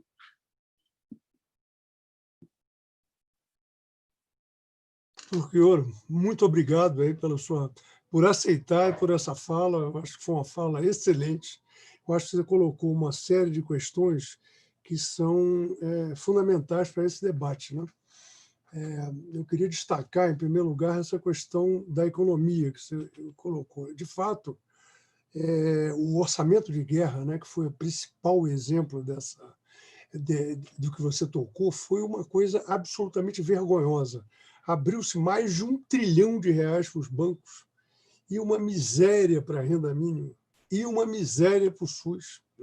Esse mesmo governo, você apontou também o primeiro-ministro deste governo, que botou o colete do SUS, ele, inclusive, um defensor de vida inteira, né, dos planos de saúde privado, né, ele, inclusive, batalhou por pouquíssimos recursos para o SUS, né, além de todas essas coisas. Nós estamos diante de uma situação gravíssima, porque talvez nunca tenha havido um governo tão entreguista, um governo tão ultraliberal, não é nem neoliberal, ele é ultraliberal, né? É um governo que está promovendo, numa situação em que a principal preocupação deveria ser com salvar vidas humanas, ele está se aproveitando da situação para aprofundar as medidas que ele se propôs a fazer, né? Então, nós precisávamos, como você apontou aí, de uma série de medidas como, em primeiro lugar, a renda mínima, né? Foi uma luta no Congresso para ter uma renda mínima um pouco melhor, que é muito baixa, R$600, absolutamente insuficiente, num momento em que não havia risco nenhum de, inclusive, imprimir mais dinheiro, né? Risco nenhum inflacionário. Nós estamos numa situação de deflação no país. Não havia nenhum risco econômico em um governo colocar dinheiro na mão da população, em primeiro lugar. Segundo, o governo tem todos os recursos, ele tem pela raiz, ele sabe quantas empresas gastam com folha de pagamento. Ele poderia ter aberto recursos para pequenas e médias empresas, são as grandes empregadoras do país, né? No sentido de assegurar emprego, né? Assegurar emprego. Então, renda mínima para quem está principalmente na informalidade e no desemprego, né? Que é uma situação dramática no país. Nós voltamos a ter a maior parte da população na informalidade, né? Tínhamos deixado de ter isso, né, anos atrás, né? Nós, pela primeira vez na história do Brasil, o mercado de trabalho se tornou formal. Não, as preocupações não foram essas, né? As preocupações foram outras. Então, essa questão da economia, né, ditando regras para a saúde foi dramático nesse momento. Eu acho que esse é uma reflexão que a gente precisa fazer, né? E ligado a isso, essa questão quer dizer, o presidente fazendo propaganda de cloroquina, não tomando nenhuma medida e comandando a negação e combatendo o isolamento social. Como você falou, muito claramente, foram as medidas não medicamentosas as que deram mais certo. Eu estava na China quando a pandemia começou.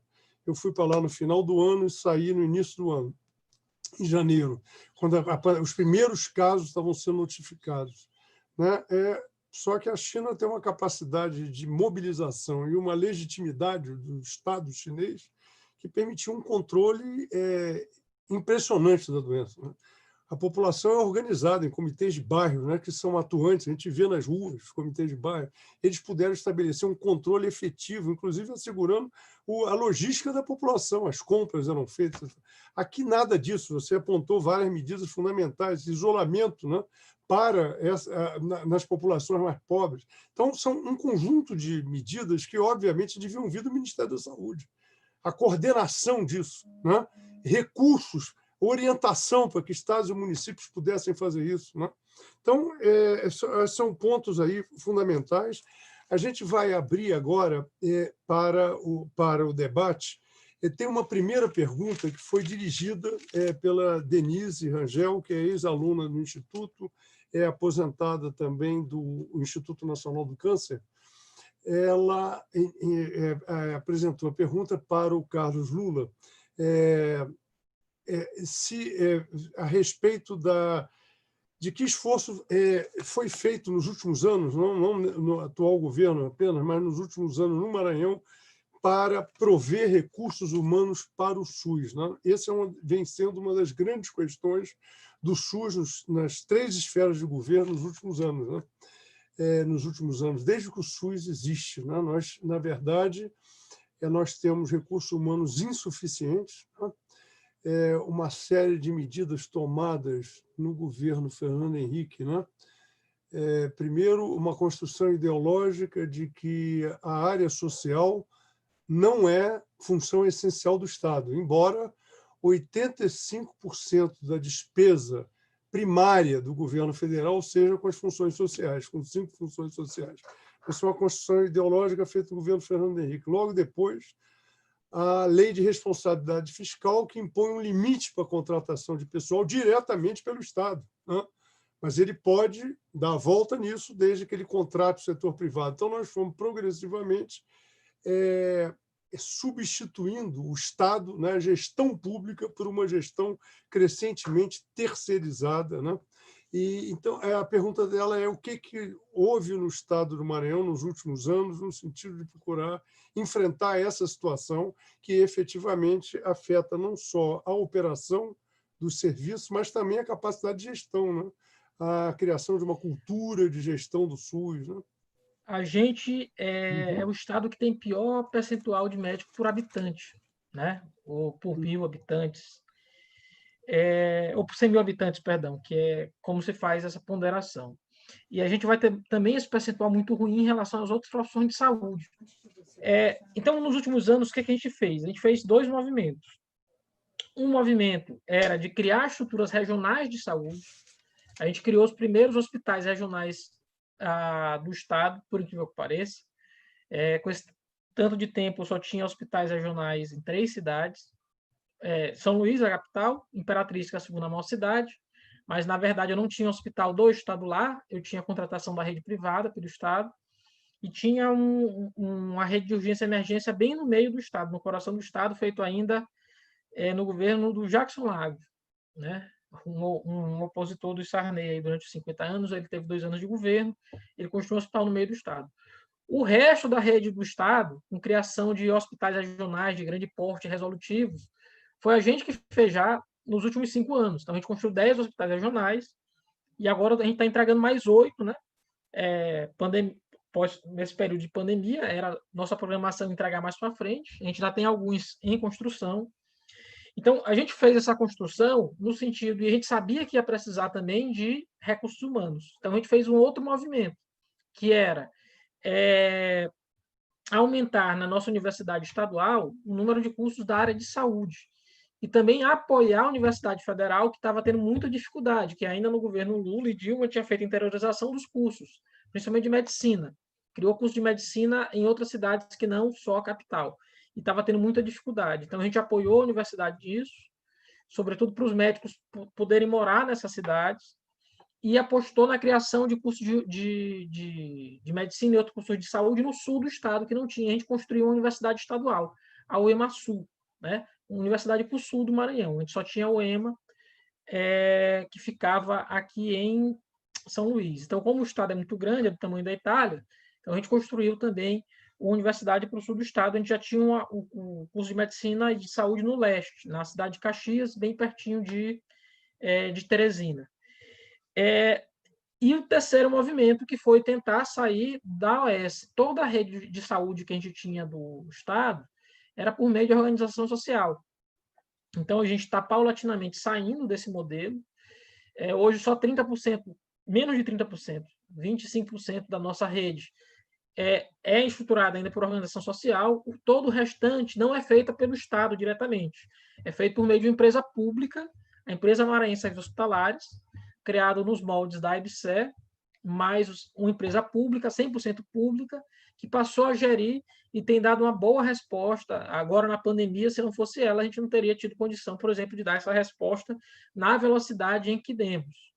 Então, é um esforço nosso também. Durante a pandemia, curioso, faltou médico. A gente não tinha médico no Maranhão e a gente fez uma chamada para abrir um edital. Isso, obviamente, foi judicializado pelo Conselho Federal de Medicina, mas a gente abriu um edital para todos os médicos que morassem no Brasil e tivessem serviço no Mais Médicos. A gente abriu 40 vagas. Para nosso espanto, a gente teve mais de 1.100 inscritos. Não preciso dizer que eram quase todos eles médicos estrangeiros residentes no Brasil, que ficavam aqui, ficavam ali, a gente nem sabia. Teve uma briga com o Conselho Federal de Medicina, a gente ganhou na justiça. Nesse período de pandemia, eles estão com a gente depois ampliou, já são praticamente 100 deles atuando conosco, para dar suporte, e a resposta foi sensacional. Né? Sensacional. Eles agradecem muito, tinham muitos deles que já tinham virado motorista de aplicativo, tinha deles que tinham virado entregador de lanchonete, e agora estão podendo exercer novamente a medicina. E é incrível como o lobby corporativo se coloca, porque não era ninguém que ia tomar lugar de médico brasileiro. Estava faltando médico, não tinha médico aqui. E ainda que eu fosse ao Piauí, ao Tocantins, não haveria outros. E a gente conseguiu essa mão de obra, apesar de constrangimento, teve deputado que tentou constranger parte deles, a resposta da sociedade, a atuação deles é maravilhosa. Né? E eles estão atuando conosco aí por mais de 2 meses já, dando uma resposta ótima para o sistema de saúde. Que bom, eu queria saber se Conceição e o Arthur que tem algum outro comentário a fazer a respeito disso, porque esse é um tema seríssimo, né? Conceição, quer falar? Deixa a Conceição primeiro, vai lá. Tá. Você está... O microfone, Conceição. Me confundi aqui com a tecnologia.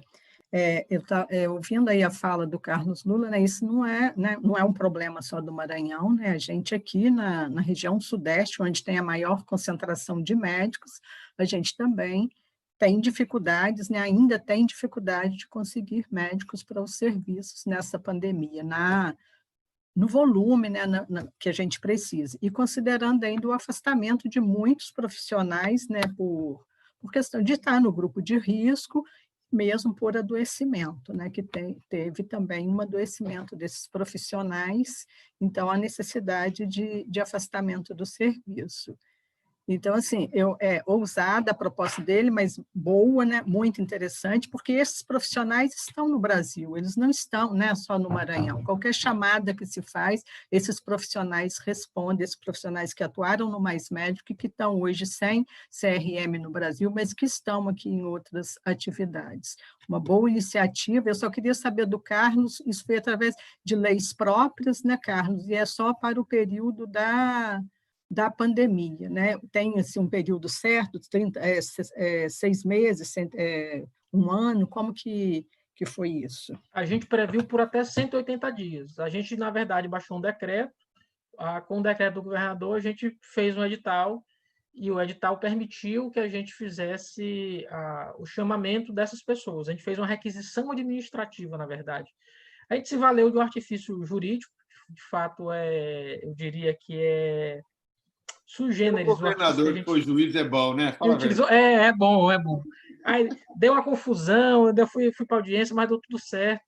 Graças a Deus, o importante é eles estarem usando, a gente está fazendo o pagamento deles. Não sei, eu assim, acho mais complicado eles ficarem depois desse período, né? Mas seria ótimo, eu acho um erro absurdo. A gente está perdendo esses profissionais que ficaram aqui, têm família, e foi gente que fez inscrição do Brasil inteiro, desde o Rio Grande do Sul, a gente morando aqui no interior do estado, que eu não fazia ideia. Né? A gente só perde, exatamente com o que o Arthur falou. O desmonte do Mais Médicos foi terrível, as pessoas não têm ideia do que é no município mais pobre do estado, eu ir lá e conversar com a população, e antes do que aconteceu, e o pessoal dizer, não, pedindo assim, pelo amor de Deus, não deixa eles irem embora, porque a gente nunca teve um médico morando aqui. As pessoas não sabem o que é isso. Eu fui num povoado chamado Muriçoca. Ficava 1 hora de estrada de terra, dentro num dos municípios mais pobres do estado, depois de chegar na sede. De carro. As pessoas vão a pé.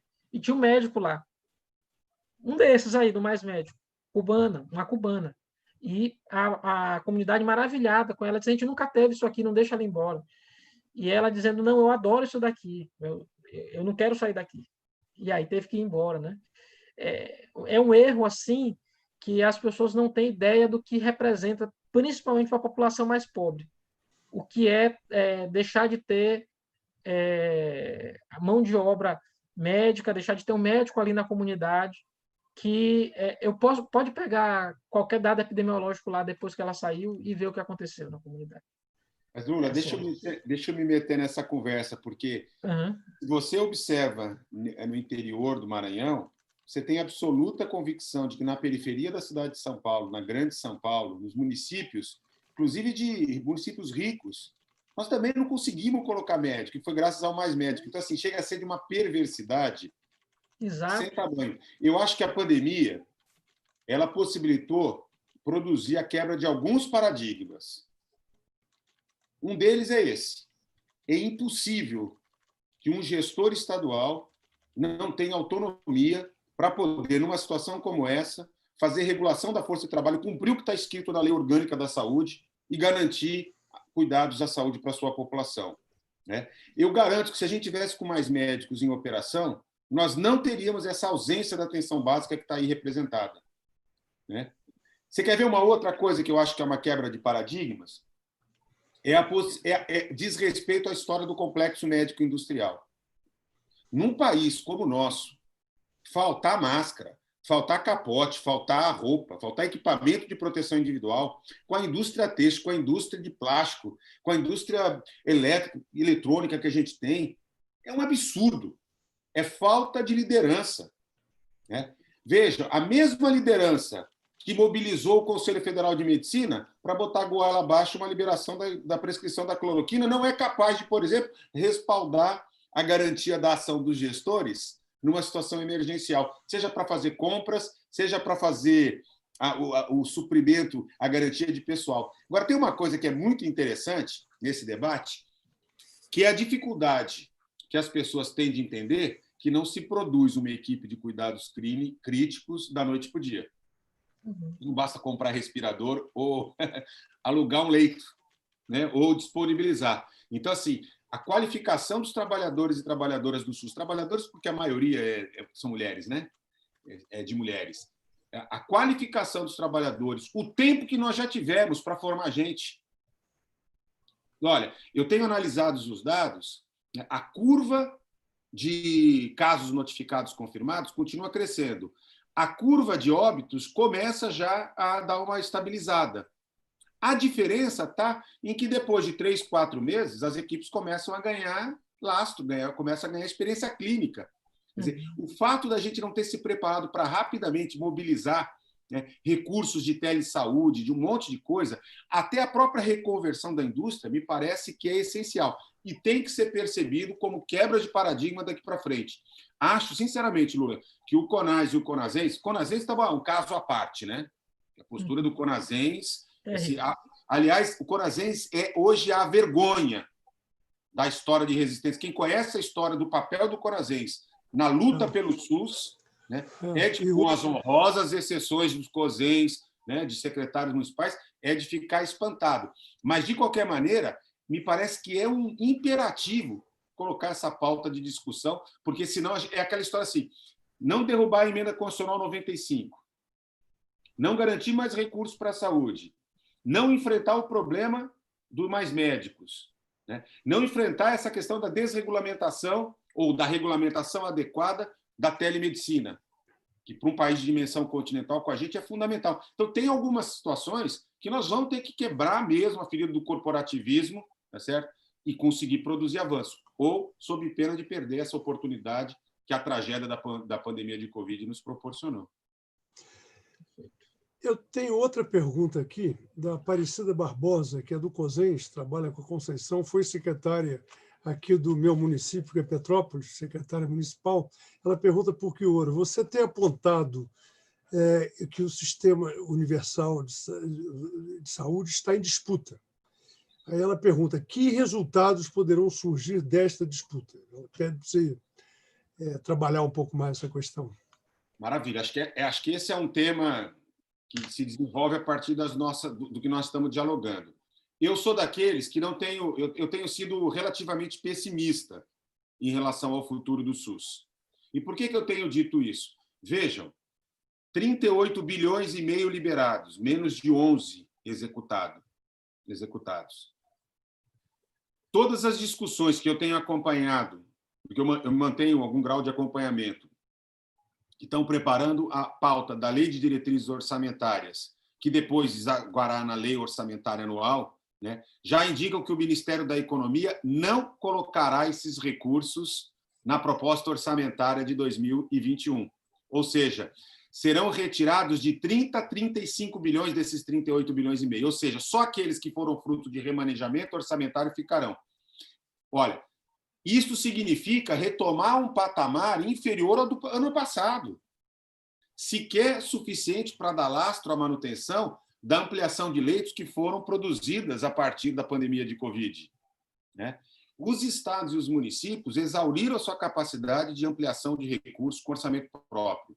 Determinadas forças políticas que têm se enunciado em defesa do SUS, como, por exemplo, eu vou explicitar os nomes porque eu acho que são importantes no debate político, democrático que o país está fazendo, né? Armínio Fraga, que passou a ser recentemente um aliado do Sistema Único, inclusive de vários companheiros da esquerda e do movimento sanitário, né? Ele tem pontuado explicitamente que precisa voltar o controle de gastos, a emenda de teto, logo passado a coisa. Quer dizer, o Brasil sequer o espírito keynesiano tomou conta das autoridades políticas e econômicas. Nós mantivemos a nossa fiel, adesão à escola de Chicago, né? Sequer o keynesianismo bateu. E antes disso, já se está voltando. Por que eu digo isso? Porque me parece que está explicitado a intenção do governo Bolsonaro, que tem maioria na Câmara para esse tipo de pauta econômica, de ampliar o processo de privatização de todos os domínios da vida, nos aproximando muito mais de um sistema chileno, do sistema colombiano, do que fortalecendo o Sistema Nacional de Saúde, o SUS, né, a despeito do que farão, né, boa parte dos países do hemisfério norte e do próprio Estados Unidos, não tenho dúvida. A discussão do Sistema Nacional de Saúde, do sistema público, né, e universal nos Estados Unidos, voltará com muita ênfase agora nas eleições municipais norte-americanas, né? Quando boa parte dos países se armam para reconhecer a importância estratégica, para garantir soberania, para recuperar suas próprias economias, nós estamos dando um tiro, literalmente, no nosso pé, né? Me parece que, como eu disse, essa naturalização das mortes, a começar pela negação, porque a postura continua sendo de negação, né? E depois a naturalização dos eventos, dizendo que isso é produto dos opositores políticos. Primeiro eram os governadores do Nordeste, depois passou também a ser com os governadores do Rio e de São Paulo, depois contra todo e qualquer que se colocasse contra a narrativa construída. Então, esta naturalização ela está a serviço de um projeto de privatização, né, que joga peso na manutenção da política de austeridade fiscal. Eu acho que, assim, eu tenho feito vários debates, eu tenho dito o seguinte, Paulo, se nós não compreendermos a importância que a disputa de modelo econômico impõe neste momento, nós corremos, inclusive, o risco de conseguir fazer o afastamento pelo impeachment ou por outra modalidade do presidente da República, que é necessário para a normalidade democrática, para o enfrentamento da pandemia, mas continuar tudo como está. Porque, em essência, o que está valendo é a ordem econômica. Vejam, em 2016, o MDB apresentou uma ponte para o futuro. Lembra? A ponte para o futuro nos levou a este futuro. E o que vem por aqui nessa lógica é daí para pior. É mais tragédia. Por isso que eu insisto demais, nunca foi tão importante a disputa pelo sentido do que é um sistema universal, público e gratuito de saúde. Até para a própria soberania. Outro dia eu estava participando de uma live com o Temporão, o ex-ministro Temporão, e ele chamou a atenção para um fato que é muito importante. Século XX, nós tivemos duas pandemias. Enfrentamos duas pandemias, gripe espanhola e uma de coronavírus na década de 50. Neste século, em 2 décadas, já foram 5 pandemias. Nós temos só uma certeza, virão outras. Aliás, o desmatamento, a destruição da Amazônia, nos colocam como sérios candidatos para ser o país origem da próxima. Mas nós enfrentaremos. Então, ter sistemas nacionais de saúde robustos, com capacidade de vigilância epidemiológica, de atenção, de articulação, ainda mais no país continental, é uma questão de soberania nacional, é uma questão estratégica para o desenvolvimento. Vejam, a nossa própria postura de enfrentamento vai complicar demais a recuperação econômica, vai agravar, né, a nossa recuperação econômica. Os demais países, com seus PIBs destruídos, valorização às importações brasileiras? Hipótese alguma. Valorização ao turismo, que é tão importante, a indústria do turismo, né, para a economia do nosso país? De jeito nenhum. Né? Então, assim, a tendência que nós temos é a produção de milhões e milhões de novos pobres vivendo abaixo da linha da pobreza, de miseráveis, tá certo? E uma ampliação. Aí vocês vão dizer assim, mas que você está sendo muito otimista.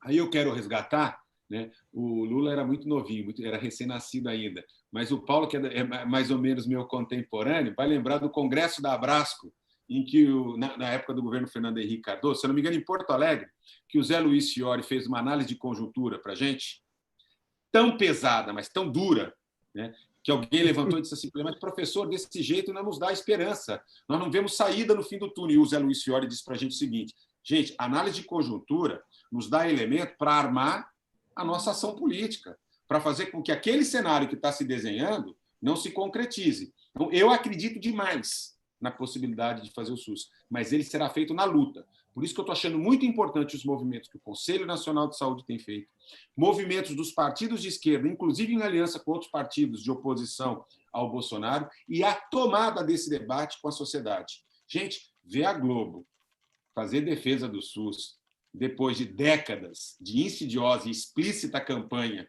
contra, não tem preço. E acho que a gente tem que aproveitar com inteligência essa janela de oportunidade. Mas quem achar que está dado, que o dia seguinte, que o novo normal inclui um SUS robusto e não um SUS pobre para os pobres, eu acho que se equivoca e a gente perde a força de intervenção tão necessária nesse momento. Eu pergunto se Conceição e Carlos querem comentar sobre essa pergunta também. Estão chegando outras perguntas. A gente fica com a resposta do Quioro. Só complementando, eu acho que esse debate do SUS é curioso, que ele é desde o início, desde a fundação. Se a gente olhar as previsões normativas da Constituição para financiamento do sistema, a guerra do SUS pelo financiamento é uma história do desfinanciamento. Desde 88, a previsão lá do ADCT, ela nunca foi cumprida, de 30% do recurso de Seguridade Social ir para o sistema de saúde. Se a gente fizer essa memória de como essa luta, desde 88, é a luta sempre, pela permanência ou pelo fim do sistema. É que às vezes a gente não se recorda, e aí eu era pequenininho ainda, mas quando surge a Constituição, a gente sai de um sistema que atendia 30 milhões de pessoas para, de repente, atender 150 milhões, do dia para a noite. A gente tinha 120 milhões de excluídos, que era exatamente quem não tinha nenhum tipo de...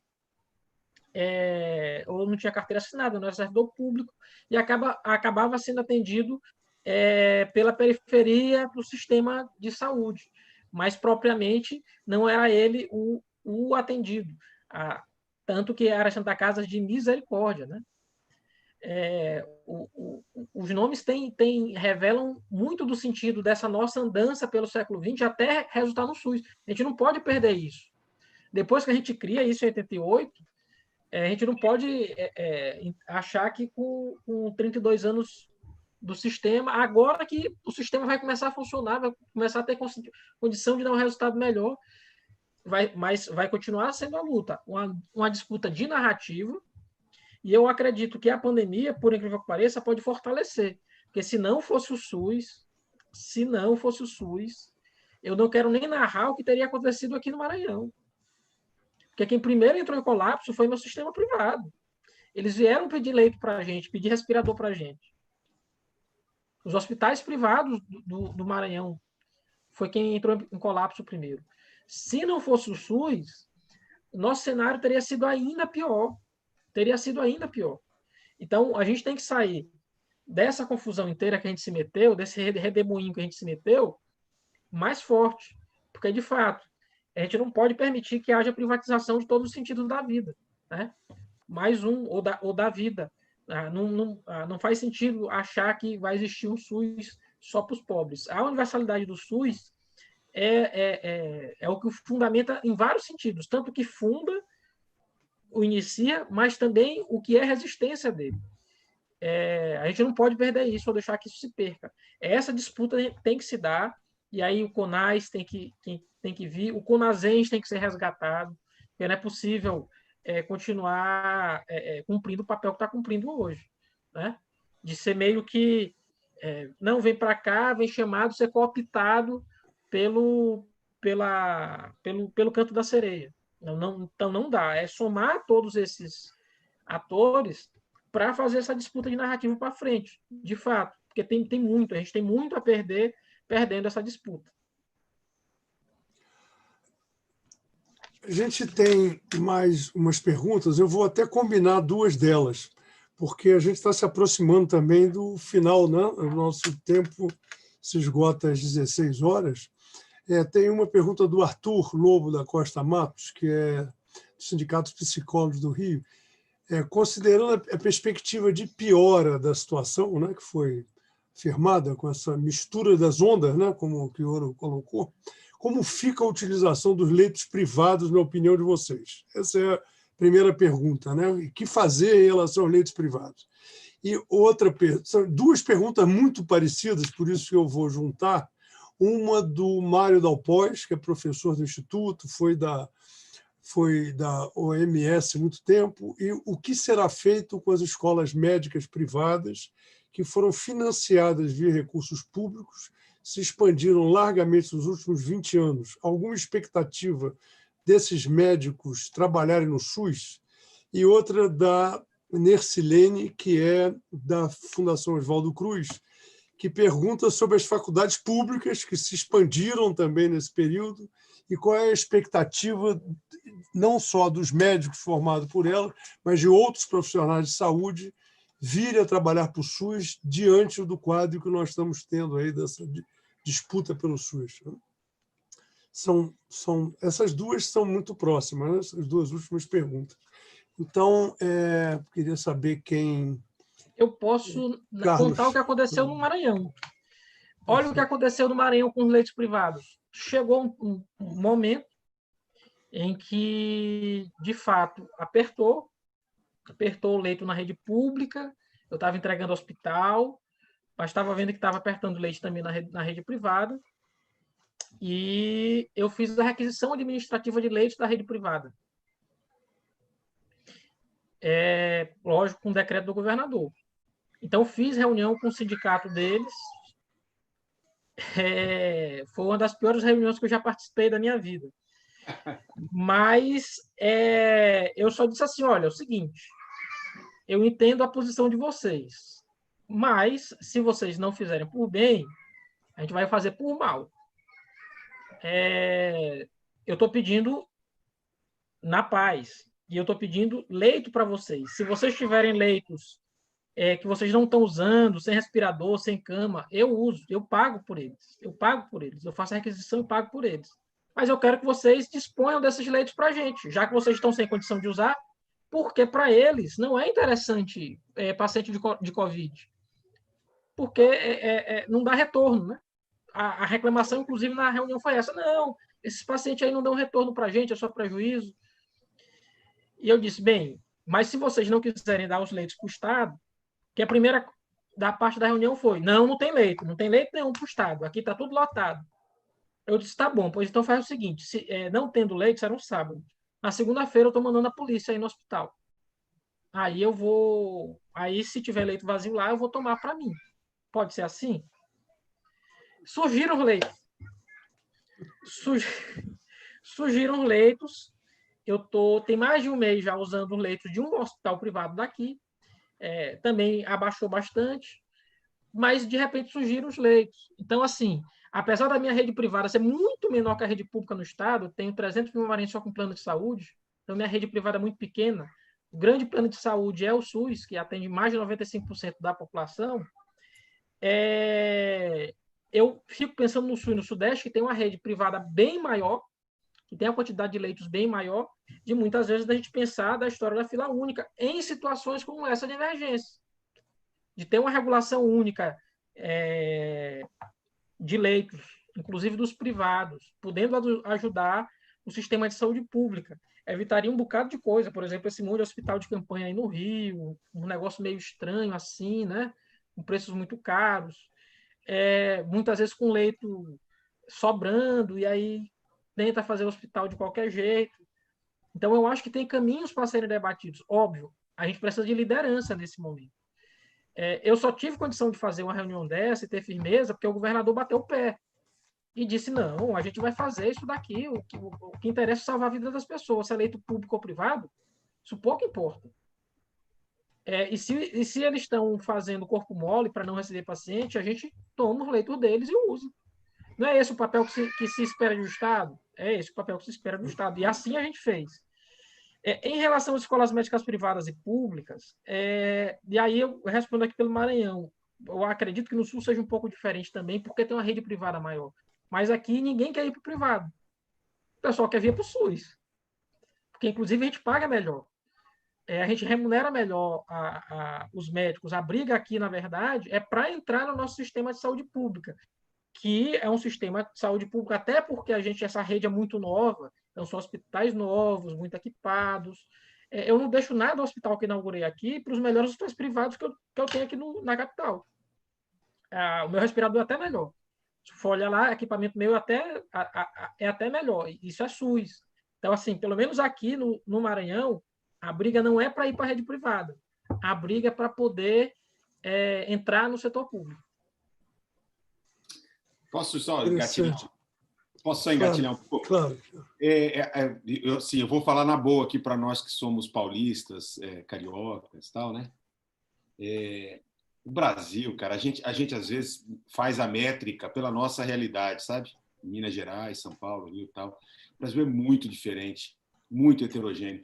Em março, se você olhar o CNES de março, o Cadastro Nacional de Estabelecimentos, o Brasil tinha mais ou menos a mesma quantidade de leitos de UTI, 14 mil, vou arredondar, tá? 14 mil leitos para UTI adulto no SUS, 14 mil leitos de UTI adulto no setor privado. Setor privado com responsabilidade de atender 47 milhões de pessoas, tira criança, né? Menos do que isso. Taxa de ocupação no privado, 63%. Taxa de ocupação no SUS, como o Lula falou, 95% porque precisa trocar, né? Lavar, terminar o leito e tal, mas 95%. Né? Suspende cirurgias eletivas.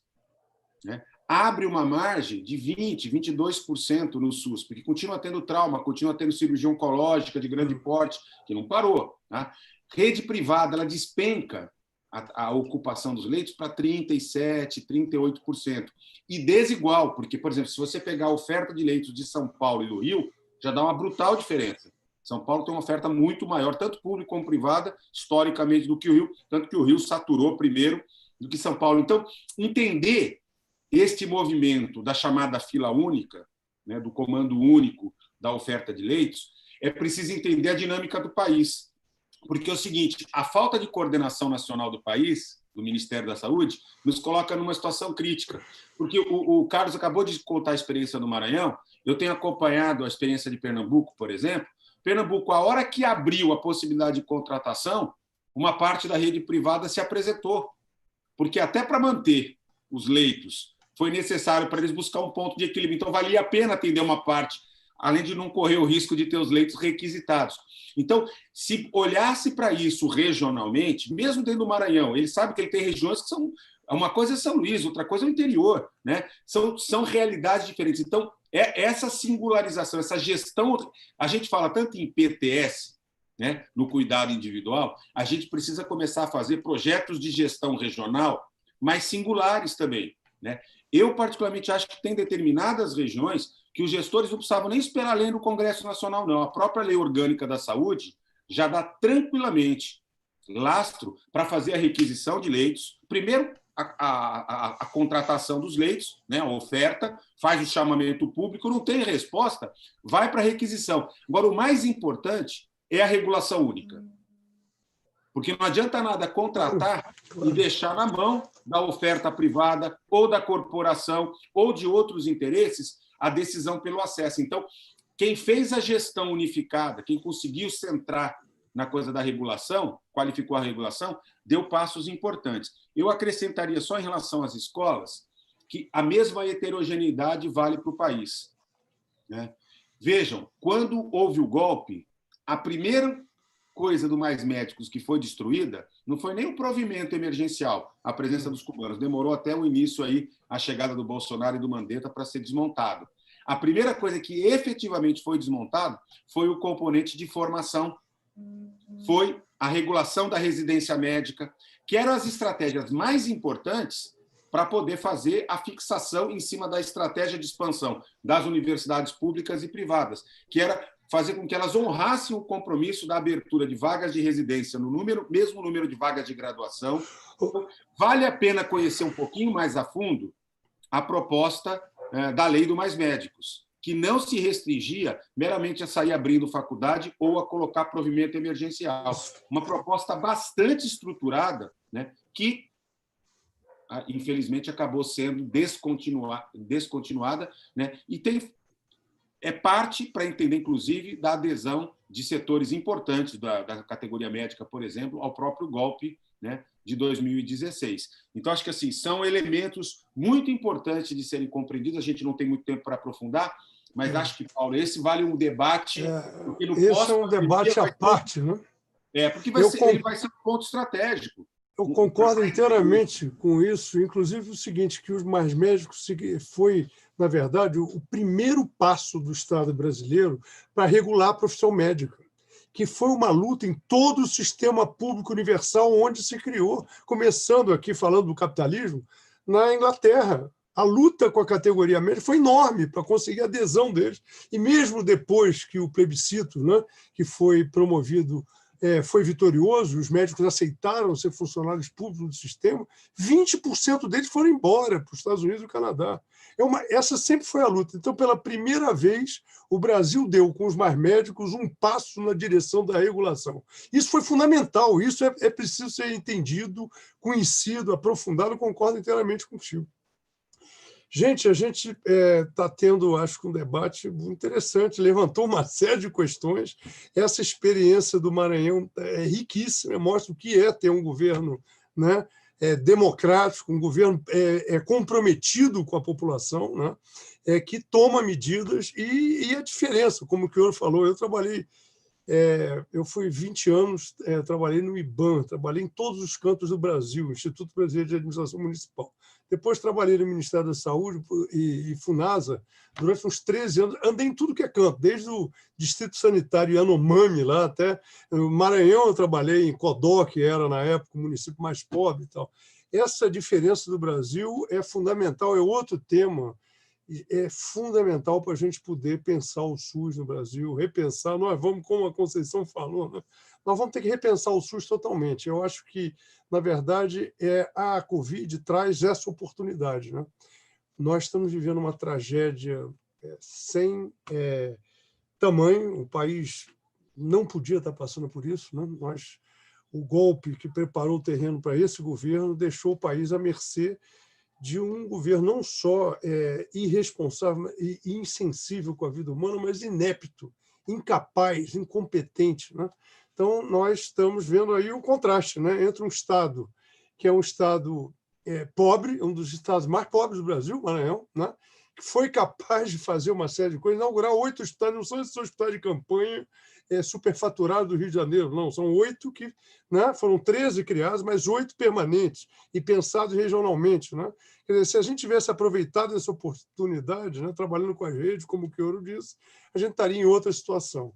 Eu queria agradecer muito a presença, a contribuição de vocês. Nós tivemos um debate, a meu ver, riquíssimo. Nós estamos chegando no final. Eu queria, por último, agradecer também. O COSENS deu um outro apoio, né? Além da presença da Conceição, foi ter permitido que o Lucas e a Ana Maria ajudassem a organizar esse debate. Eles foram fundamentais. O Lucas está aqui, os dois estão aqui na retaguarda com as perguntas, ajudando. Eu acho. E vocês todos, muito obrigado aí por terem podido estar aqui e ter trazido essa contribuição. Gente, foi um prazer enorme. Abrimos várias questões, né? Podíamos ter vários debates a partir desse. Gente, muito obrigado. Até uma outra vez, então, tá? Valeu. Um abraço. Obrigado. Até logo, hein? Tchau, Conceição. Bom te ver. Tchau, Lula. Até logo. Tchau para vocês todos. Tchau, Arthur. Parabéns. Prazer te falar com você, estar aqui com você. Prazer te conhecer, Carlos Lucas, ver seu Prazer, trabalho, prazer seu também. brilhante Prazer, trabalho, ministro. entendeu? Muito bom, viu? Obrigado. Excelente. Muito bem, Inveja. muito obrigado aí, gente. Até logo. Parabéns, Paulo. Obrigado, até Vai logo. Hein? vai interromper a transmissão.